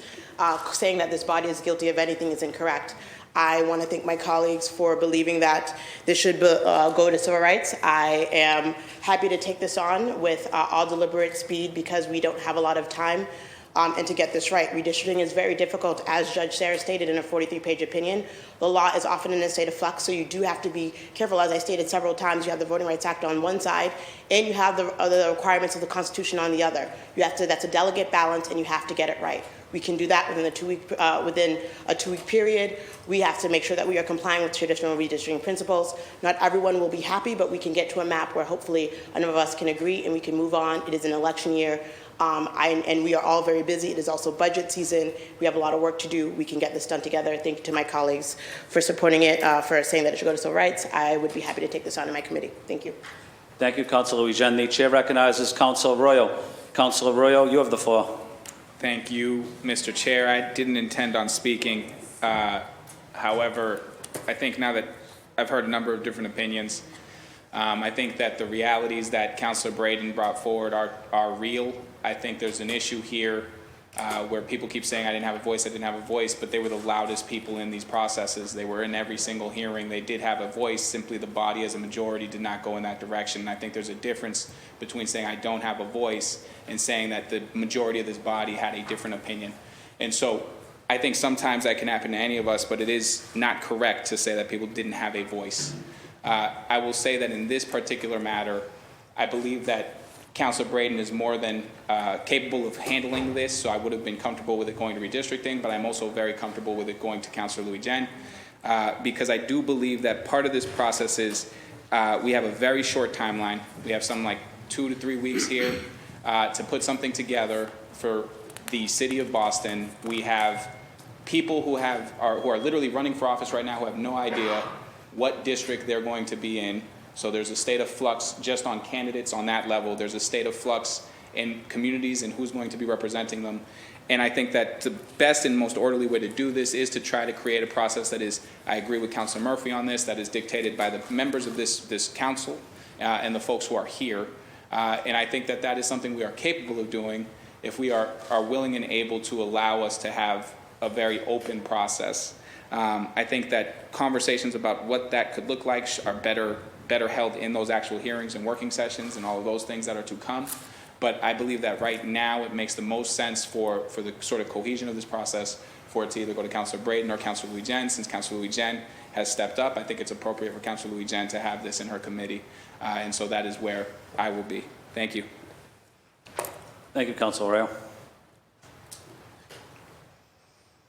The chair recognizes Councilor Flaherty. Councilor Flaherty, you have the floor. Thank you, Mr. President. Can you just read the committee on the whole, the description of the committee and what it's responsible for, please? Mm-hmm.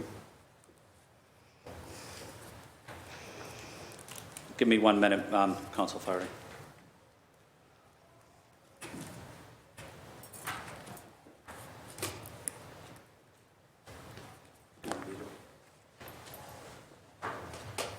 Mr. Clerk, will you please respond to Councilor Flaherty's question, please?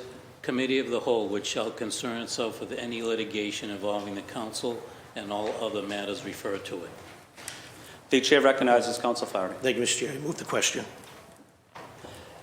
Councilor Flaherty, I missed that. Can you say it I again? move the question. Okay. Is anyone else looking to speak? I do want to make sure I give everybody that hasn't spoken, especially, the opportunity to speak. Mr. Clerk, are we going to a vote now? Yeah. Yep. Yeah. The question is, move the question.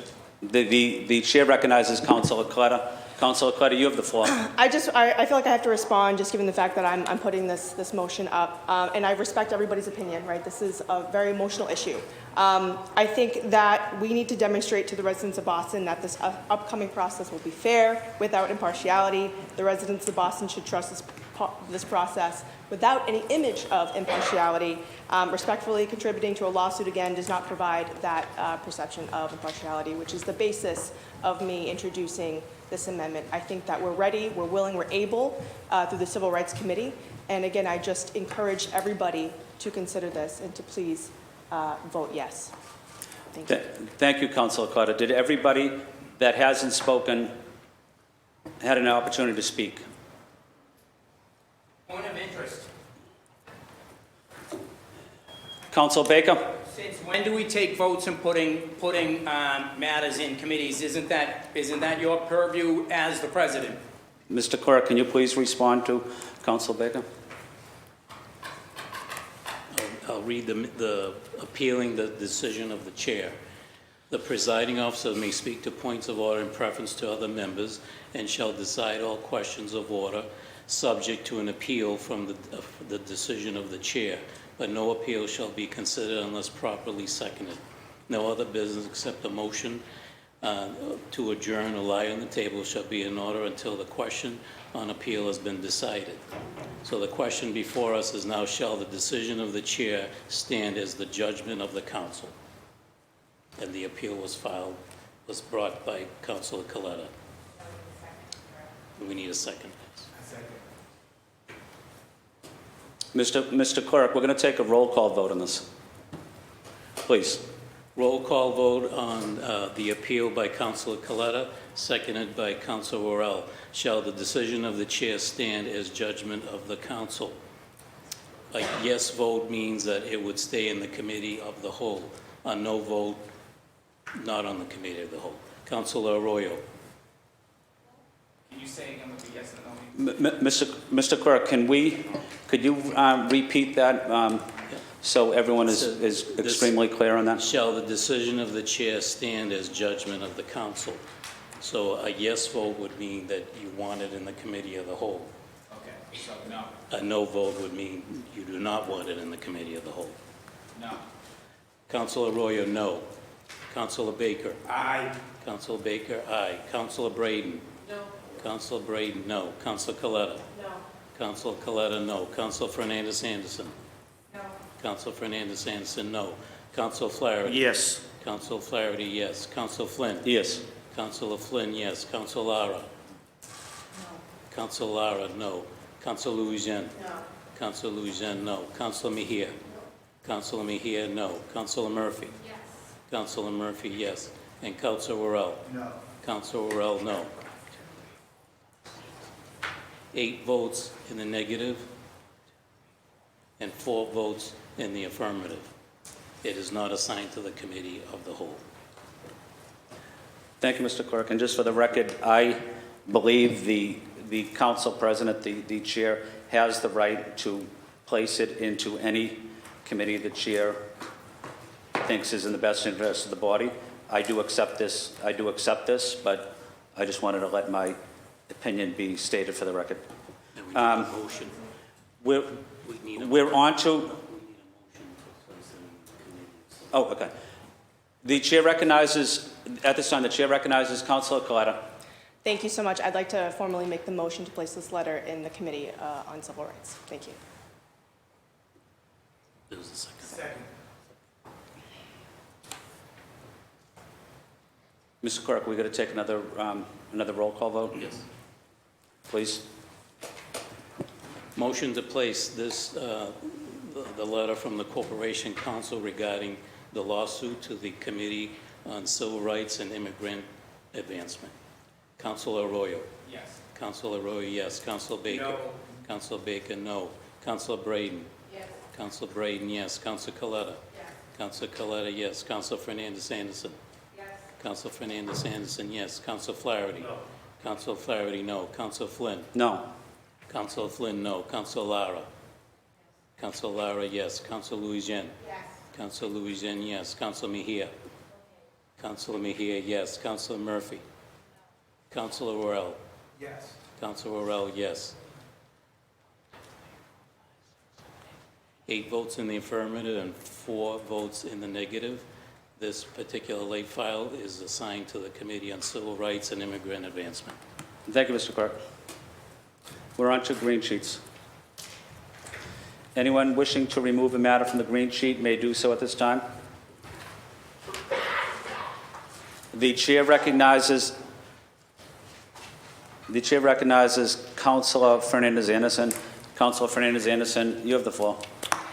Thank you, Mr. President.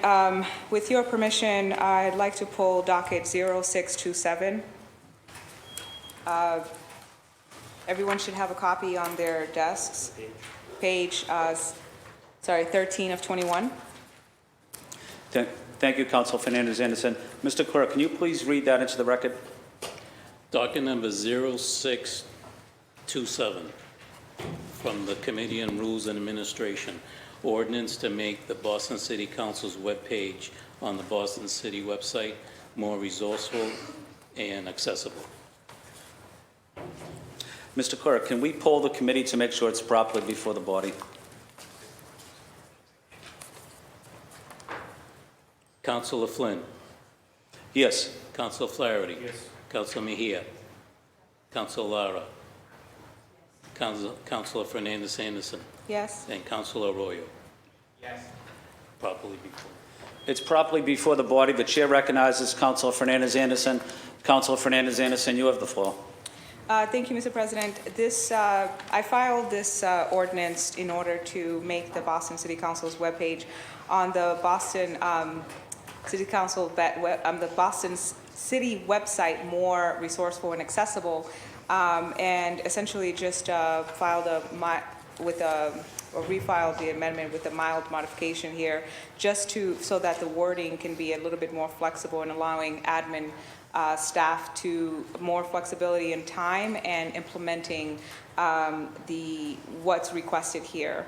And so if you go through the list, you'll notice that it specifies more in detail in terms of what exactly and how to do that. And I'm also suggesting that an amendment, proposing an amendment in the budget to add an FTE in the admin staff to be able to provide these services. So essentially, and I can list it just so that folks can understand, I don't think that this is something that we will need an entire hearing for. Essentially, the community deserves to be able to access information in terms of our votes, or what we're filing, or how we're filing things, or when meetings are occurring, BPDA or district construction schedules.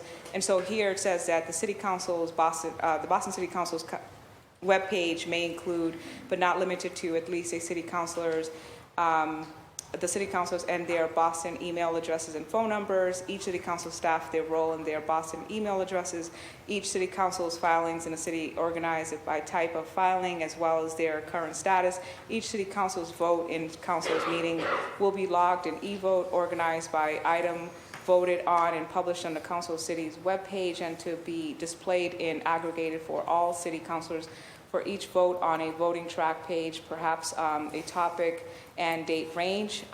Each city council's committee's assignments, a link to its schedules, hearings, working sessions, and public testimony hearings. Each city council's relevant projects provided by the councilor. Each city council's relevant programs provided by the councilor. Monthly calendar of all events hosted by or within the city councils, and a monthly calendar of all City of Boston and BPDA affiliated events hosted by or within the city council, each city council's represented district by neighborhood, a list of all civic associations and neighborhood groups for each district, which is with a link to view its catchment area, all mayors, community liaison for each council district, each council district's capital update, all amendments and budget deliverables per city councilor, any other relevant or pertinent updates from city councilors, a link to 311 to report constituents' service issues, as, for example, a feed that displays a sortable or queryable table of all 311 requests from the district, and a link to a BPDA to populate all district development status and schedules and all planned public works construction or construction in the district. I'm asking that this docket the rules be suspended and this docket pass. Thank you. Would anyone like to speak in this matter? The chair recognizes Council Murphy. I just want to stand to recognize Candace Morales, our communications director on the council staff, who I think does a wonderful job in keeping up our webpage and our social media, and I just wanted to stand and say that for her.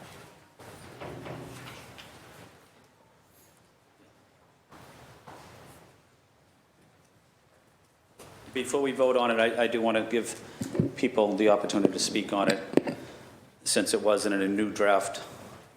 Is anyone else looking to speak on it?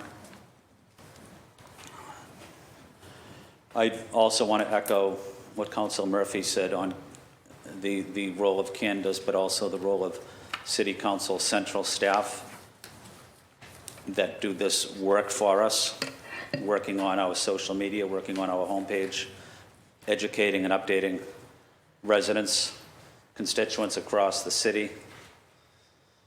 They work very hard on our behalf, but more importantly on behalf of the residents of Boston. And it's really been an honor to work closely with them almost every day. And I see their hard work and dedication they have to the city and to the residents and to this body. They really love the city council. They love doing their job. I also think educating the public is critically important. It's a critically important part of our job. And I know Councilor Fernandez-Anderson highlighted many tasks that we will try to implement, but also if there's other tasks that you might think might be needed in there, please let me know or Michelle know, but certainly our votes are part of the record, so our vote should be in there. Certainly our contact information as well, but there's a lot of good stuff in there. But it's also up to us as city councilors to weigh in with other added information that may not be in there, but it's up to you to take a look at it and make some inputs, because this is your body.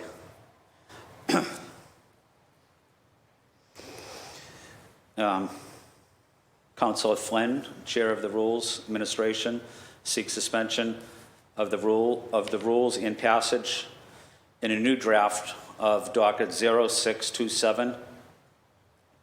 All those in favor say aye. Aye. All opposed say nay. The ayes have it. We're still on green sheets. The chair recognizes Councilor Worrell. Councilor Worrell, you have the floor. Thank you, President Flynn. And I'm looking to pull dockets 0867, 0868, and 0869 on page 11 of the green sheets.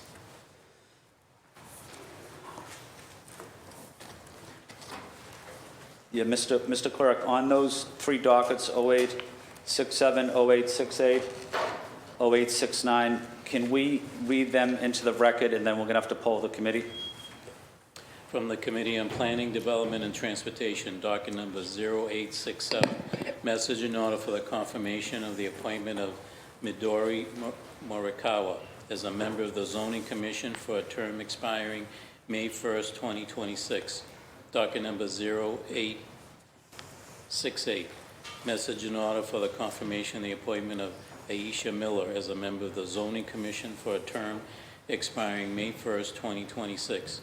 And docket number 0869, message in order for the confirmation of the appointment of Ricardo Ostrich as a member of the Zoning Commission for a term expiring May 1st, 2026. The chair recognizes Councilor Worrell. Thank you, President Flynn. I'm sorry, Councilor Worrell. Sorry. Mr. Clerk, can you poll the committee members, please? I'm sorry, Councilor Worrell. No worries. On the Committee of Planning, Development, and Transportation, Councilor Baker, Councilor Worrell, Yes. Councilor Braden, Councilor Lara, and Councilor Flaherty.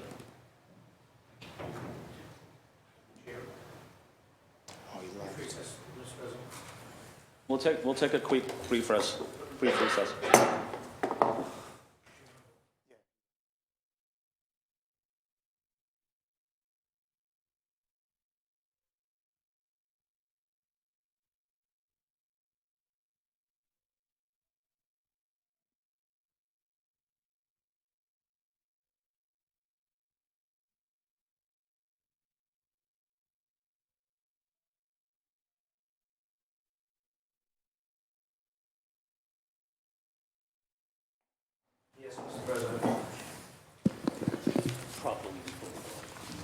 Thank you. This is properly before the body. Thank you, Councilor Flaherty, for that input. It was helpful. The chair recognizes Councilor Worrell. Councilor Worrell, you have the floor. Thank you, President Flynn. And I'm looking to suspend and pass these dockets today. All three are appointments to the Zoning Commission, which is concerned about potentially being unable to obtain a quorum should any single member be unable to attend. Approval of these candidates will ensure the Zoning Commission is able to complete its tasks without unnecessary delay. Midori Morikawa and Aisha Miller both share extensive experience in City Hall, with Miller serving as Chief of Civic Engagement and Morikawa holding diverse roles under Mayors Walsh, Janey, and Wu. Ricardo Ostrich, a well-regarded landscape architect who specializes in sustainable plant solutions, has extensive experience working on projects in the governmental, nonprofit, corporate, and development sectors. Ostrich is the principal of the Edgewater Trail project in the Mattapan neighborhood of Boston, a social justice project that reconnects the neighborhood to the Neponset River woodland edge. He also was project manager for the Asa Gray Garden renovation at Mount Auburn Cemetery and a staff landscape architect for the city of Cambridge on the Western Avenue Complete Streets Reconstruction Project. He's a registered landscape architect in Massachusetts and was the president of the Boston Society of Landscape Architects from 2018 to 2020. Given the extensive experience of the applicants and the limited time available to hold hearings, I move that my council colleagues agree to pass these nominations. Thank you.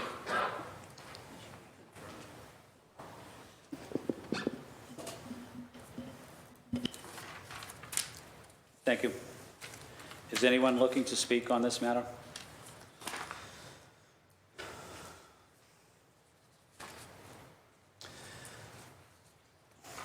Councilor Worrell seeks, we'll do them individually. Councilor Worrell seeks suspension of the rules and passage and confirmation of docket 0867. All those in favor say aye. Aye. All opposed say nay. The ayes have it. The docket is passed. Councilor Worrell seeks suspension of the rules, passage, and confirmation of docket 0868. All those in favor say aye. Aye. All opposed say nay. The ayes have it. The docket is passed.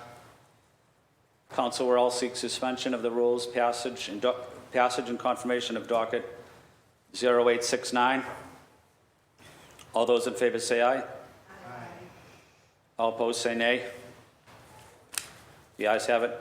The docket is passed.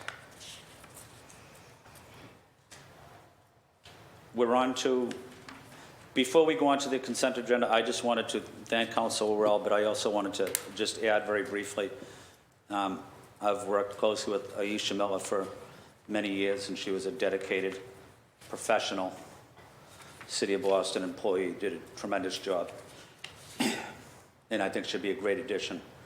Mr. Clerk, we're on to the consent agenda, please.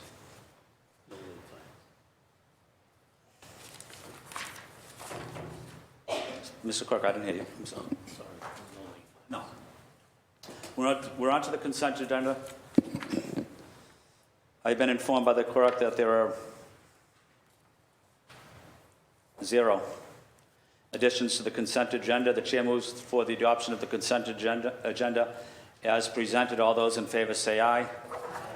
Thank you. The consent agenda has been adopted.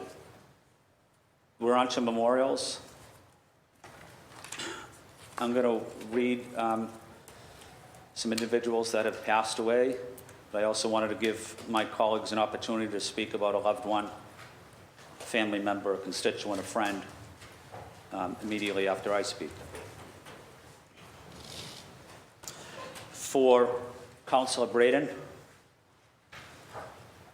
Francis Kilgallen. For Councilor Coletta, James Jimmy Murphy. For Councilor Flynn, Sam Wang Sam Wong. For Councilor Louis Jean, Rupert Saunders. A moment of silence, please. At this time, I want to ask my colleagues if they would like to speak about a loved one. I'm going to go around the room, starting with this side with Councilor Arroyo. The chair recognizes Councilor Braden. Councilor Braden, you have the floor. Thank you, Mr. President. I just want to lift up the Kilgallen family. Francis Kilgallen is an immigrant from County Galway, and his daughter, Mary Kilgallen, works in the office of the Fire Commissioner, and her father passed away on Sunday. And we just want to extend our sympathy and condolences from the whole council to the Kilgallen family at this time. Thank you. Thank you, Councilor Braden. The chair recognizes Councilor Fernandez-Anderson. Councilor Fernandez-Anderson, you have the floor. It's an announcement, Mr. President. Should I wait after? You can go ahead, Councilor Fernandez-Anderson. Okay, thank you, Mr. President. Just a reminder that our Ways and Means working session for budget amendments has been moved to 3:30. I'll ask Shane to re-notify it to 3:45, allowing folks time to grab lunch and come back. I understand that everyone is busy and some people have restrictions with childcare and getting to schools and family. Hopefully we'll just come in for about an hour just to set expectations and reschedule the working session. But it's still on schedule for 3:45. Thank you. Thank you, Council Fernandez Anderson. The chair recognizes Council Flaherty. Council Flaherty, you have the floor. Thank you, Mr. President. Just want to adjourn in memory of colleague Frank Baker's sister, and let the Bakers know that they're all in our thoughts and prayers. And then on a lighter note, just wish the mothers of the Boston City Council a very happy Mother's Day this weekend, as well as my wife, Maureen. Thank you, Mr. President. Thank you, Council Flaherty. The chair recognizes Council Louis Jean. Council Louis Jean, you have the floor. Thank you, Mr. President. My continued condolences to the Baker family on their loss. Also want to uplift Rupert Saunders, who was a City of Boston employee who worked for the Office of Returning Citizens for the past 3 years and was really instrumental in the work that we did on the council last year in making sure that office had the budget and the resources it needed. I was at his funeral this morning, and I'm just grateful for the work that he did, grateful for his family giving him to us in the city, his wife Gloria and his 4 children. He worked for 14 years with Strive, really mentoring young folks in our city and giving a piece of himself everywhere. And now in this role in the Office of Returning Citizens, doing intake and a lot of the digital work for the office, and was himself someone who, a returning citizen, home from incarceration, to do good work on behalf of all of our residents and to make sure that we reduce policy harm for those who have been behind the wall. So just want to uplift him and his family. They are in a season of mourning. The Office of Returning Citizens actually just gave him, recognized him with an award 4 days before his passing. So just my love and thoughts are with the Saunders family. Thank you. Thank you, Council Louis Jean. The chair recognizes Council Mejia. Council Mejia, you have the floor. Thank you, Mr. President, and I also want to echo my colleague's sentiment and my condolences to Councilor Baker and his family. And I also just want to uplift that this Mother's Day is the annual Mother's Day Walk. Tina Cherry and the Louis D. Brown Peace Institute has been working hard over the last 20 years or so, if not more, in regarding to providing support services to families who have lost loved ones to homicide. So I just wanted to uplift Tina Cherry and her whole entire crew and those who will be walking in this year's Mother's Day Walk. Thank you. Thank you, Council Mejia. The chair recognizes Council Worrell. Council Worrell, you have the floor. Thank you, President Flynn, and I'd like to give my condolences and prayers to the Baker family and also to the Saunders family. I also want to say Happy Mother's Day to all the mothers on the body, also to my mom, and also to my loving partner, Chelsea Jones, on her first Mother's Day. Happy Mother's Day. Thank you. Thank you, Council Worrell. I also want to extend my condolences to the Saunders family and to the Baker family, and I had the opportunity to be at the wake last night on behalf of the City Council. I know other councilors were there, but our thoughts and prayers are with the Baker family, the Saunders family, and everybody else that was mentioned today as well. Moment of silence, please. The chair moves that when the council adjourns today, that we do so in memory of all of those individuals that we discussed. We are scheduled to meet again in the Ionella Chamber on Wednesday, May 17th at 12 noon. Before we adjourn, I want to say thank you to the clerk, the clerk's staff, the court stenographer, my city council colleagues and their staff, and a special shout out to the City Council Central staff as well. All in favor of adjournment, please say aye. Aye. Council is adjourned.